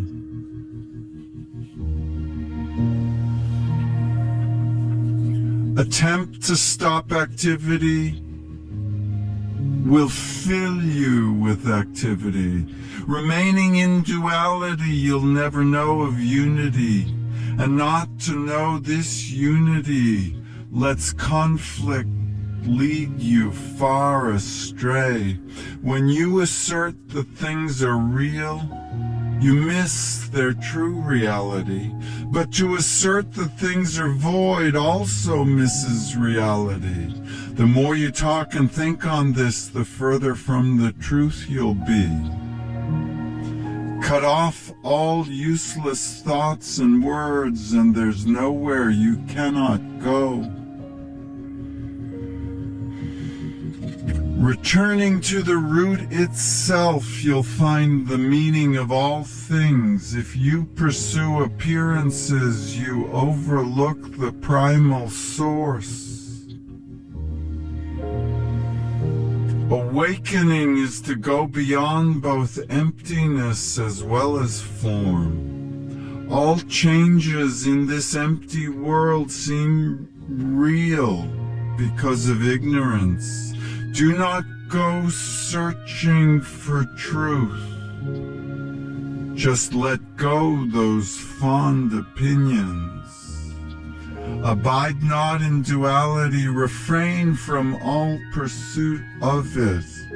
If there's a trace of right and wrong, true mind is lost, confused, distraught.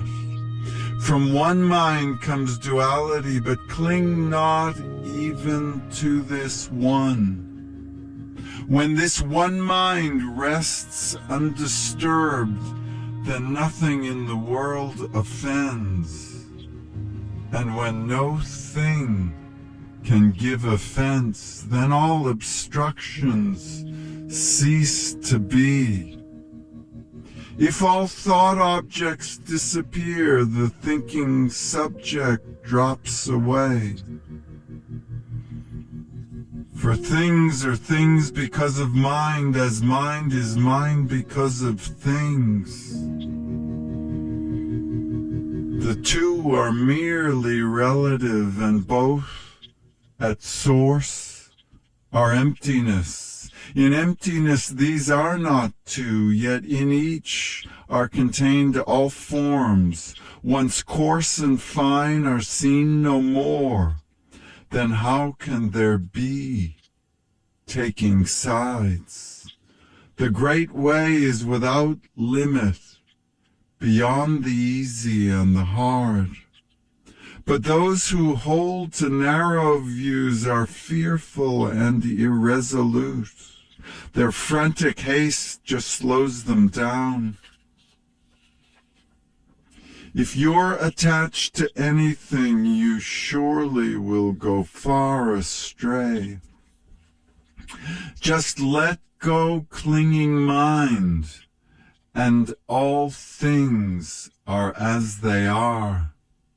Nothing goes or stays. See into the true self of things, and you're in step with the great way. Thus walking freely, undisturbed, but live in bondage to your thoughts, and you will be confused, unclear. This heavy burden weighs you down, so why keep judging good and bad? If you would walk the highest way, do not reject the second. And when no thing can give offense, then all obstructions cease to be. If all thought objects disappear, the thinking subject drops away. For things are things because of mind, as mind is mind because of things. The two are merely relative, and both at source are emptiness. In emptiness these are not two, yet in each are contained all forms. Once coarse and fine are seen no more. Then how can there be taking sides? The great way is without limit, beyond the easy and the hard. But those who hold to narrow views are fearful and irresolute. Their frantic haste just slows them down. If you're attached to anything, you surely will go far astray. Just let go clinging mind, and all things are as they are. Nothing goes or stays. See into the true self of things, and you're in step with the great way. Thus walking freely, undisturbed, but live in bondage to your thoughts, and you will be confused, unclear. This heavy burden weighs you down, so why keep judging good and bad? If you would walk the highest way, do not reject the sense domain. For as it is whole and complete, this sense world is enlightenment. The wise do not strive after goals. The foolish put themselves in bonds. The one way knows no differences. The foolish cling to this and that.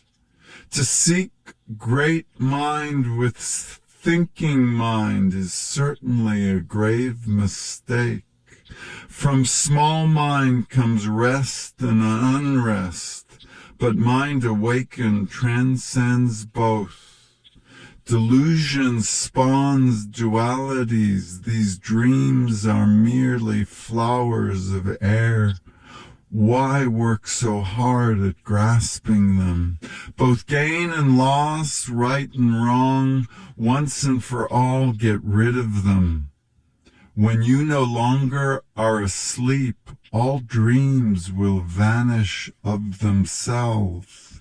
If mind does not discriminate, all things are as they are, as one. To go to this source frees us from all entanglements. When all is seen with equal mind, to our self-nature do we return. This single mind goes right beyond all reasons and comparison. Make movement rest, and nothing moves. See rest in motion, and there's no rest. When rest and movement cease to be, then even oneness disappears. This ultimate finality beyond all laws can't be described. With single mind, one with the way, all ego-centered strivings cease. Doubts and confusion disappear, and so true faith pervades our life. There is no thing that clings to us, and nothing that is left behind. All self-revealed, reverberating, void and clear, without exerting power of mind. Thought cannot reach this state of truth. Here feelings are of no avail. In this true world of emptiness, both self and other are no more. To enter this true empty world, immediately affirm not to. In this not too, all is the same with nothing separate or outside. The wise in all times and places awaken to this primal truth. The ways beyond all space, all time, one instant is 10,000 years. Not only here, not only there, truths right before your very eyes. Distinctions such as large and small have relevance for you no more. The largest is the smallest too. Limitations have no place here. What is not, and what is not is. If this is not yet clear to you, you're still far from the inner truth. One thing is all. All things are one. Know this, and all's whole and complete. When faith and mind are not separate, and not separate are mind and faith, this is beyond all words, all thought. For here there is no yesterday, tomorrow, today. From Jinjin Ming, Affirming Faith Mind.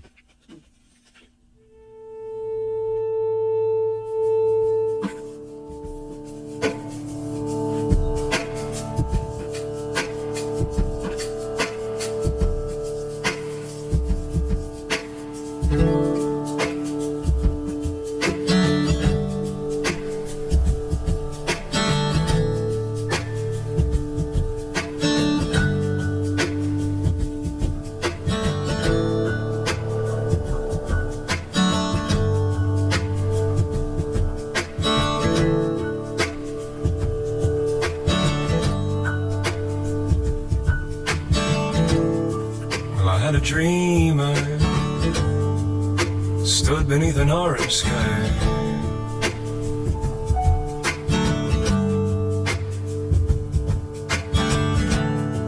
Yes, I had a dreamer stood beneath an orange sky, with my brother standing by. My brother standing by.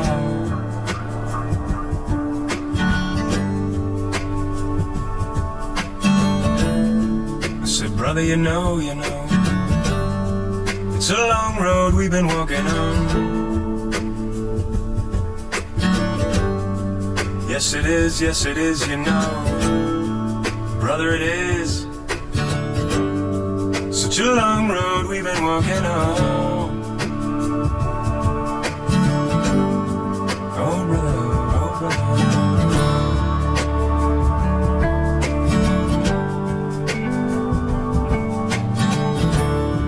And I had a dream I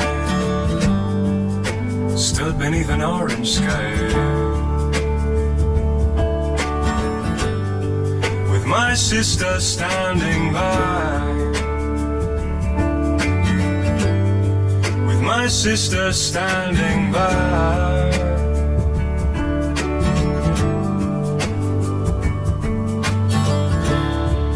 Here's what I know now, sister. Here is what I know now, goes in your love. My salvation lies in your love. My salvation lies in your love. My salvation lies in your love. In your love. In your love.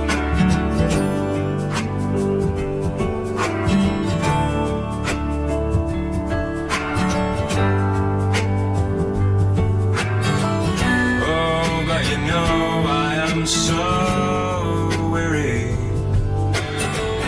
and you know my heart's been broken now. Sometimes my mind is too strong. So carry on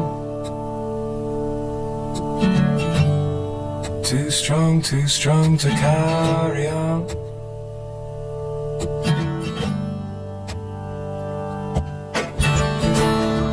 But when I'm alone,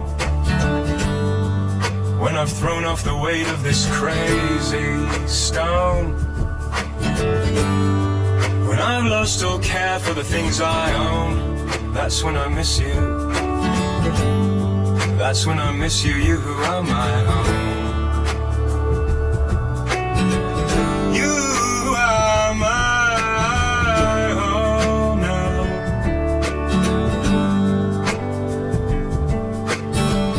Here's what I know now, brother. Here is what I know now, sister, goes like this. In your love, my salvation lies in your love. My salvation lies in your love. My salvation lies in your love. My salvation lies in your love. My salvation lies in your love. My salvation lies in your love. My salvation lies in your love. In your love. In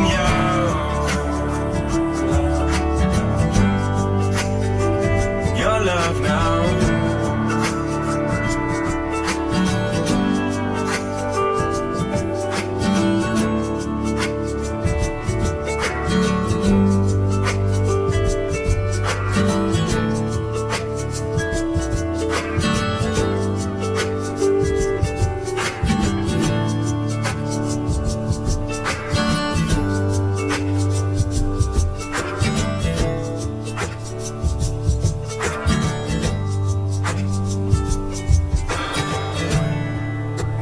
Dreamer stood beneath an orange sky with my brother and my sister standing by. With my brother and my sister standing by now. With my brother and my sister standing.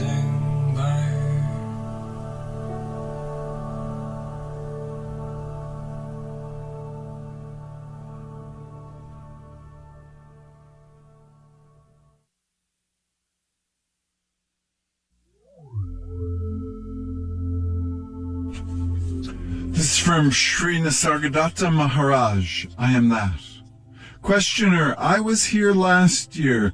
Now I am again before you. What makes me come, I really do not know. But somehow I cannot forget you. Maharaj, some forget, some do not, according to their destinies, which you may call chance if you prefer. Questioner, between chance and destiny, there is a basic difference. Maharaj, only in your mind. In fact, you do not know what causes what. Destiny is only a blanket word to cover up your ignorance. Chance is another word. Questioner, without knowledge of causes and their results, can there be freedom? Maharaj, causes and results are infinite in number and variety. Everything affects everything. In this universe, when one thing changes, everything changes. Hence the great power of man to change the world by changing himself. Questioner, according to your own words, you have, by the grace of your guru, changed radically some 40 years ago. Yet the world remains as it had been before. Maharaj, my world has changed completely. Yours remains the same, for you have not changed. Questioner, how is it that your change has not affected me? Maharaj, because there was no communion between us. Do not consider yourself as separate from me, and we shall at once share a common state. Questioner, I have some property in the United States which I intend to sell and buy some land in the Himalayas. I shall build a house, lay out a garden, get 2 or 3 cows, and live quietly. People tell me that property and quiet are not compatible, that I shall at once get into trouble with officials, neighbors, and thieves. Is it inevitable? Maharaj, the least you can expect is an endless succession of visitors who will make your abode into a free and open guest house. Better accept your life as it shapes. Go home and look after your wife with love and care. Nobody else needs you. Your dreams of glory will land you in more trouble. Questioner, it is not glory I seek reality. Maharaj, for this you need a well-ordered and quiet life, peace of mind, and immense earnestness. At every moment, whatever comes to you unasked comes from God and will surely help you if you make the fullest use of it. It is only what you strive for out of your own imagination and desire that gives you trouble. Questioner, is destiny the same as grace? Maharaj, absolutely. Accept life as it comes and you will find it a blessing. Questioner, I cannot accept my own life. How can I accept the sort of life others are compelled to live? Maharaj, you are accepting it anyhow. The sorrows of others do not interfere with your pleasures. If you were really compassionate, you would have abandoned long ago all self-concerned and entered the state from which alone you can really help. Questioner, if I have a big house and enough land, I may create an ashram with individual rooms, common meditation hall, canteen, library, office, etc. Maharaj, ashrams are not made, they happen. You cannot start nor prevent them. As you cannot start or stop a river.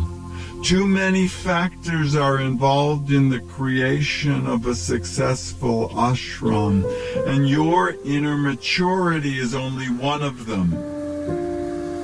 Of course, if you are ignorant of your real being, whatever you do must turn to ashes. You cannot imitate a guru and get away with it.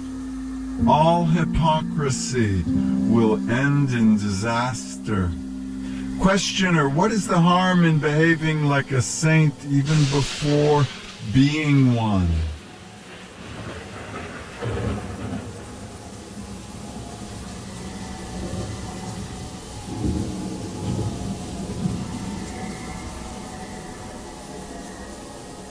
Maharaj, rehearsing saintliness is sadhana. It is perfectly all right, provided no merit is claimed. Questioner, how can I know whether I am able to start an ashram unless I try? Maharaj, as long as you take yourself to be a person, a body and a mind, separate from the stream of life, having a will of its own, pursuing its own aims, you are living merely on the surface, and whatever you do will be short-lived and of little value, mere straw to feed the flames of vanity. You must put in true worth before you can expect something real. What is your worth? Questioner, by what measure shall I measure it? Maharaj, look at the content of your mind. You are what you think about. Are you not most of the time busy with your own little person and its daily needs? The value of regular meditation is that it takes you away from the humdrum of daily routine and reminds you that you are not what you believe yourself to be. But even remembering is not enough. Action must follow conviction. Don't be like the rich man who has made a detailed will, but refuses to die.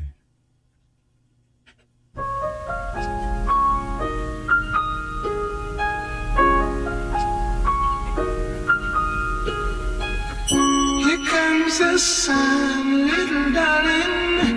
Here comes the sun. I say it's alright. It's alright. Here comes the sun, little darling. Here comes the sun. I say it's alright. It's alright.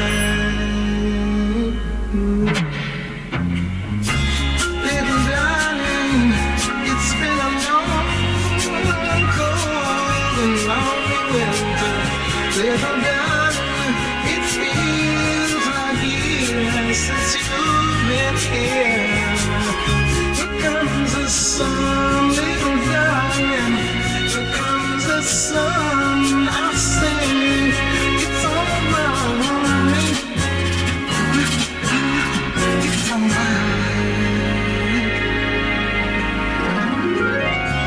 Little darling, the smiles are returning to the faces now.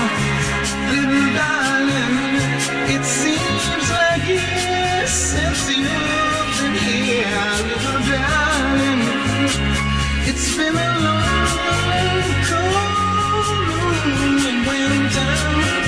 Little darling, feels like years since you've been here. Here comes the sun. Here comes the sun. I'm so glad to see it. I see it's alright.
Questioner, is not gradualness the law of life? Maharaj, oh no.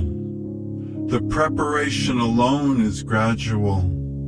Practicing intention and intuition above and beyond the call of duty and booty.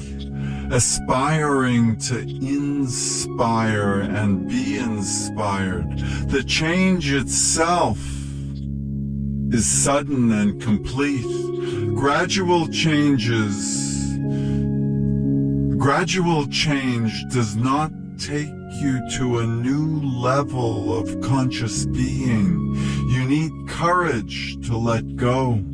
Questioner, I admit it is courage that I lack. Maharaj, it is because you are not fully convinced. Complete conviction generates both desire and courage. And meditation is the art of achieving faith through understanding. In meditation, you consider the teaching received in all its aspects, and repeatedly, until out of clarity, confidence is born, and with confidence, action. Conviction and action are inseparable. If action does not follow conviction, examine your convictions. Do not accuse yourself of lack of courage. Self-depreciation will take you nowhere. Without clarity and emotional assent of what use is will. What do you mean by emotional assent? Am I not to act against my desires? Maharaj, you will not act against your desires. Clarity is not enough. Energy comes from love. You must love to act, whatever the shape and object of your love. Without clarity and charity, courage is destructive. People at war are often wonderfully courageous, but what of it? Questioner, I see quite clearly that all I want is a house in a garden where I shall live in peace. Why should I not act on my desire? Maharaj, by all means, act. But do not forget the inevitable, the unexpected. Without rain, your garden will not flourish. You need courage for adventure. Questioner, I need time to collect my courage. Don't hustle me. Let me ripen for action. Maharaj, the entire approach is wrong. Action delayed is action abandoned.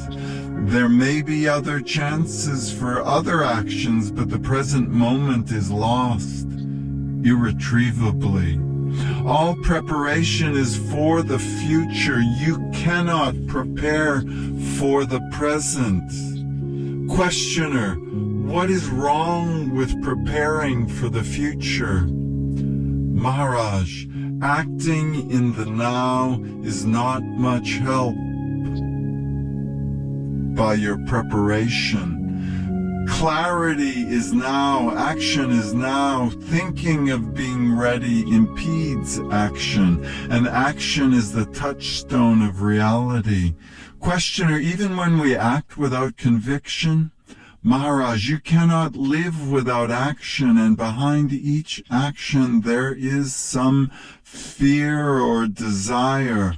Ultimately, all you do is based on your conviction that the world is real and independent of yourself. Were you convinced of the contrary, your behavior would have been quite different. Questioner, there is nothing wrong with my convictions. My actions are shaped by circumstances. Maharaj, in other words, you are convinced of the reality of your circumstances, of the world in which you live. Trace the world to its source, and you will find that before the world was, you were. And when the world is no longer, you remain. Find your timeless being, and your action will bear testimony to it. Did you find it? Questioner, no, I did not. Maharaj, then what else have you to do? Surely this is the most urgent task. You cannot see yourself as independent of everything unless you drop everything and remain unsupported and unidentified. Once you know yourself, it is immaterial what you do. But to realize your independence, you must test it by letting go all you were dependent on. The realized man lives on the level of the absolutes. His wisdom, her wisdom, love and courage are complete. There is nothing relative about her. Therefore she must prove herself by tests more stringent, undergo trials more demanding. The tester, the tested, and the setup for testing are all within, all for internal combustion. It is an inner drama to which none can be a party outside yourself. Questioner, crucifixion, death, and resurrection. We are on familiar ground. I have read, heard, and talked about it endlessly, but to do it I find myself incapable. Maharaj, keep quiet, undisturbed, and the wisdom and the power will come of their own. You need not hanker. Wait in silence of the heart and mind. It is very easy to be quiet, but willingness is rare. You people want to become supermen and women overnight. Stay without ambition, without the least desire, exposed, vulnerable, unprotected, uncertain, and alone, completely open to and welcoming life as it happens, without the selfish conviction that all must yield you pleasure or profit, material or spiritual. Questioner, I respond to what you say, but I just do not see how it is done. Maharaj, if you know how to do it, you will not do it. Abandon every attempt. Just be. Don't strive. Don't struggle. Let go every support. Hold on to the blind sense of being, brushing off all else. This is enough. Questioner, how is this brushing done? The more I brush off, the more comes to the surface. Maharaj, refuse attention, let things come and go. Desires and thoughts are also things. Disregard them. Since immemorial time, the dust of events was covering the clear mirror of your mind so that only memories you could see. Brush off the dust before it has time to settle. This will lay bare the old layers until the true nature of your mind is discovered. It is all very simple and comparatively easy. Be earnest and patient, that is all. Dispassion, detachment, freedom from desire and fear, from all self-concern. Mere awareness, free from memory and expectation. This is the state of mind to which discovery can happen. After all, liberation is but the freedom to discover.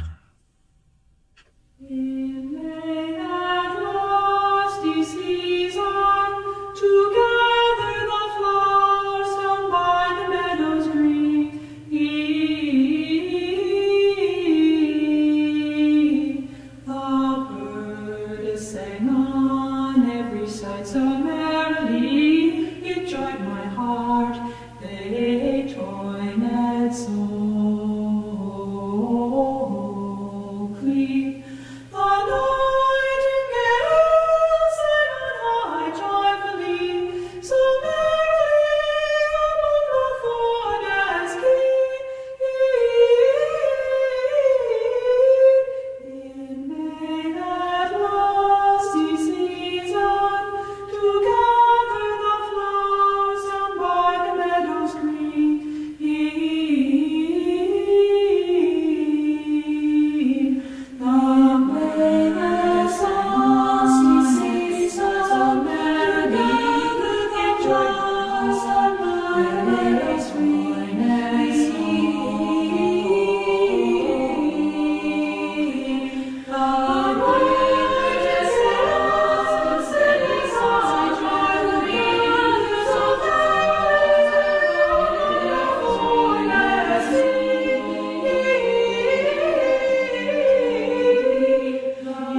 with you today in what will go down in history as the greatest demonstration for freedom in the history of our nation.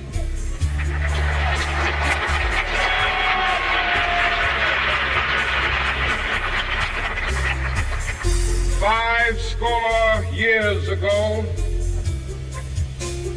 a great American in whose symbolic shadow we stand today signed the Emancipation Proclamation.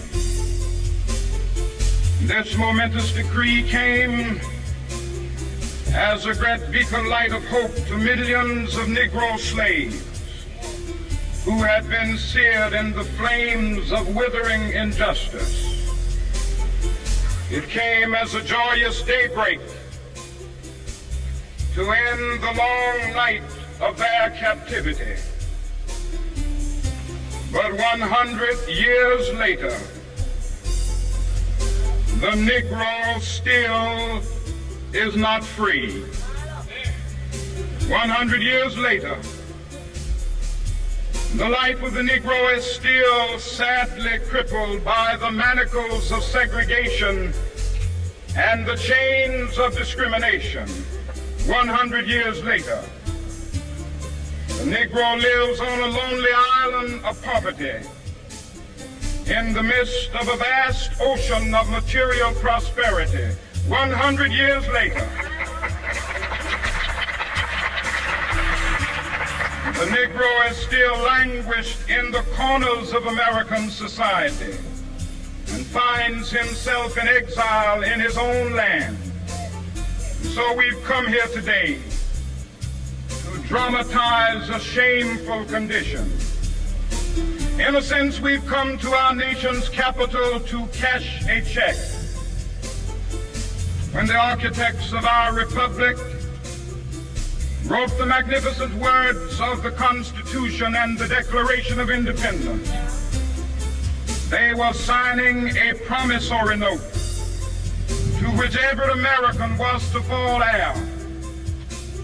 This note was a promise that all men, yes, black men as well as white men, would be guaranteed the unalienable rights of life, liberty, and the pursuit of happiness. It is obvious today that America has defaulted on this promissory note insofar as her citizens of color are concerned. Instead of honoring this sacred obligation, America has given the Negro people a bad check, a check which has come back marked insufficient funds.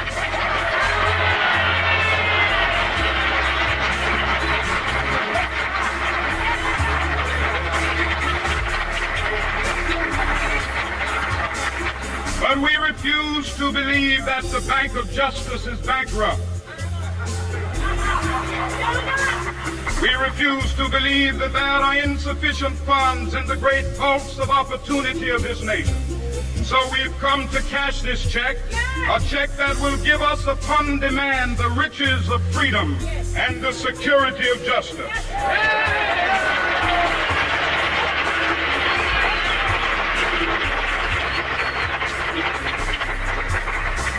We have also come to this hallowed spot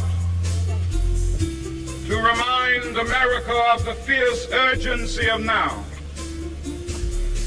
This is no time to engage in the luxury of cooling off or to take the tranquilizing drug of gradualism.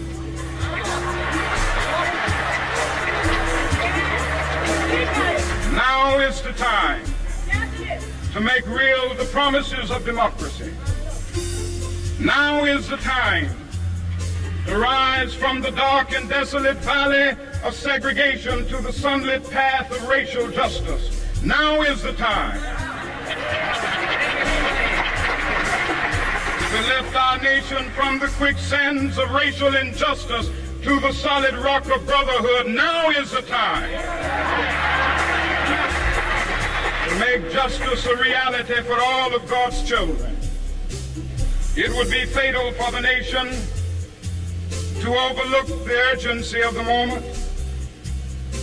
This sweltering summit of the Negro's legitimate discontent will not pass until that is an invigorating autumn of freedom and equality. 1963 is not an end, but a beginning. Those who hope that the Negro needed to blow off steam and will now be content will have a rude awakening if the nation returns to business as usual.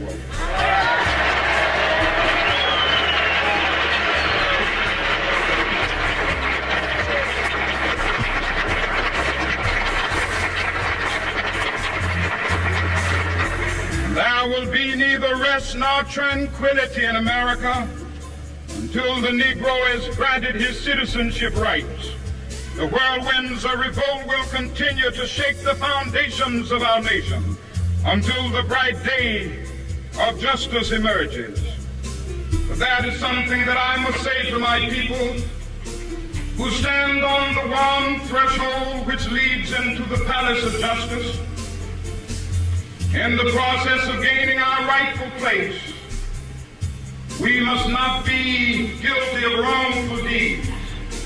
Let us not seek to satisfy our thirst for freedom by drinking from the cup of bitterness and hatred.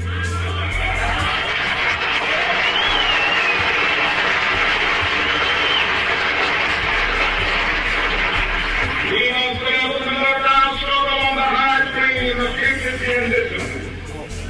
We must not allow our creative protests to degenerate into physical violence. Again and again, we must rise to the majestic heights of meeting physical force with soul force. The marvelous new militancy which has engulfed the Negro community must not lead us to a distrust of all white people. For many of our white brothers, as evidenced by their presence here today, have come to realize that their destiny is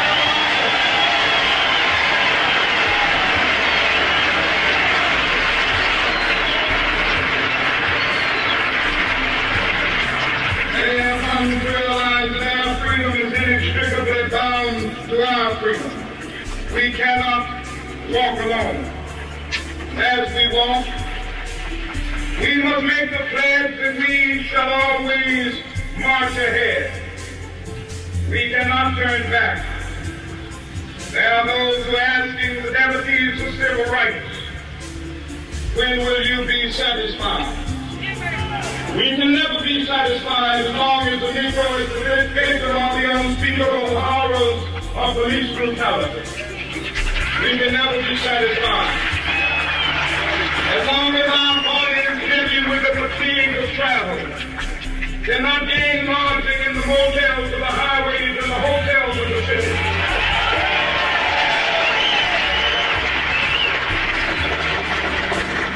We cannot be satisfied as long as a Negro in Mississippi cannot vote, and a Negro in New York believes he has nothing for which to vote.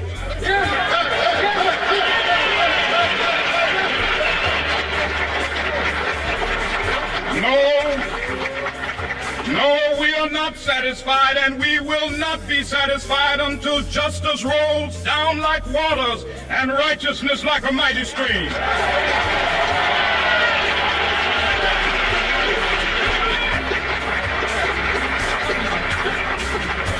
I am not unmindful that some of you have come here out of great trials and tribulations. Some of you have come fresh from narrow jail cells. Some of you have come from areas where your quest for freedom left you battered by the storms of persecution and staggered by the winds of police brutality. You have been the veterans of creative suffering. Continue to work with the faith that unearned suffering is redemptive. Go back to Mississippi.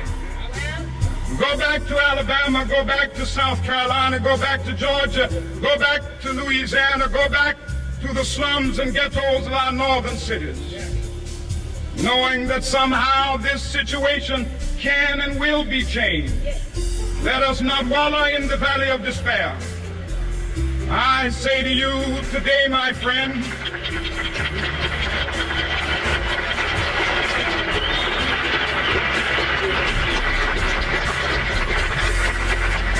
so even though we face the difficulties of today and tomorrow, I still have a dream.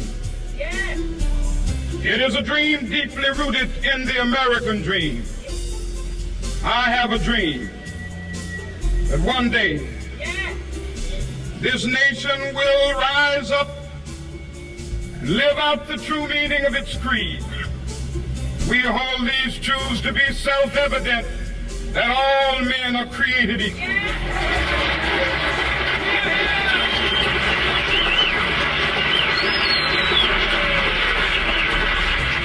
I have a dream that one day on the red hills of Georgia, the sons of former slaves and the sons of former slave owners will they be able to sit down together at the table of brotherhood. I have a dream that one day, even the state of Mississippi, a state sweltering with the heat of injustice, sweltering with the heat of oppression, will be transformed into an oasis of freedom and justice. I have a dream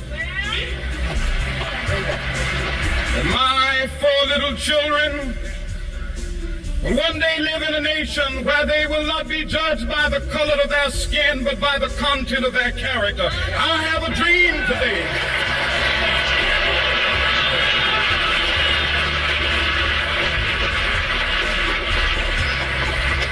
I have a dream that one day, down in Alabama, with its vicious racists, with its governor having his lips dripping with the words of interposition and nullification, one day right there in Alabama, little black boys and black girls will be able to join hands with little white boys and white girls as sisters and brothers. I have a dream today.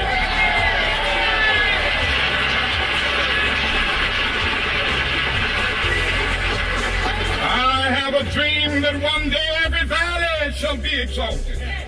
Every hill and mountain shall be made low, the rough places will be made plain, and the crooked places will be made straight, and the glory of the Lord shall be revealed, and all flesh shall see it together. This is our hope. This is a faith that I go back to the South with. With this faith, we will be able to hew out of the mountain of despair a stone of hope. With this faith, we will be able to transform the jangling discords of our nation into a beautiful symphony of brotherhood. With this faith, we will be able to work together, to pray together, to struggle together, to go to jail together, to stand up for freedom together, knowing that we will be free one day. This will be the day. This will be the day when all of God's children will be able to sing with new meaning, my country, tears of thee. Sweet land of liberty, of thee I sing. Land where my fathers died, land of the pilgrim's pride. From every mountainside, let freedom ring. And if America is to be a great nation, this must become true. And so let freedom ring. From the prodigious hilltops of New Hampshire, let freedom ring. From the mighty mountains of New York, let freedom ring. From the heightening Alleghenies of Pennsylvania, let freedom ring. From the snow-capped Rockies of Colorado, let freedom ring. From the curvaceous slopes of California. But not only that, let freedom ring from Stone Mountain of Georgia. Let freedom ring from Lookout Mountain of Tennessee. Let freedom ring from every hill and molehill of Mississippi, from every mountainside. Let freedom ring, and when this happens, when we allow freedom ring, when we let it ring from every village and every hamlet, from every state and every city, We will be able to speed up that day when all of God's children, black men and white men, Jews and Gentiles, Protestants and Catholics, will be able to join hands and sing in the words of the old Negro spiritual, free at last, free at last. Thank God Almighty, we are free at last.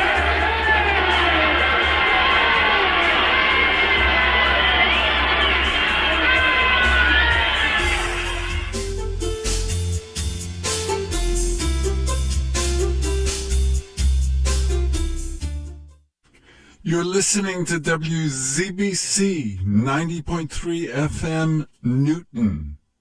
This is the news at dawn. I'm your host, Herbie Perlman. This is the extended version. Anything you may hear, anything does not come from this station, this university, or its board of trustees, who may disagree with all of it.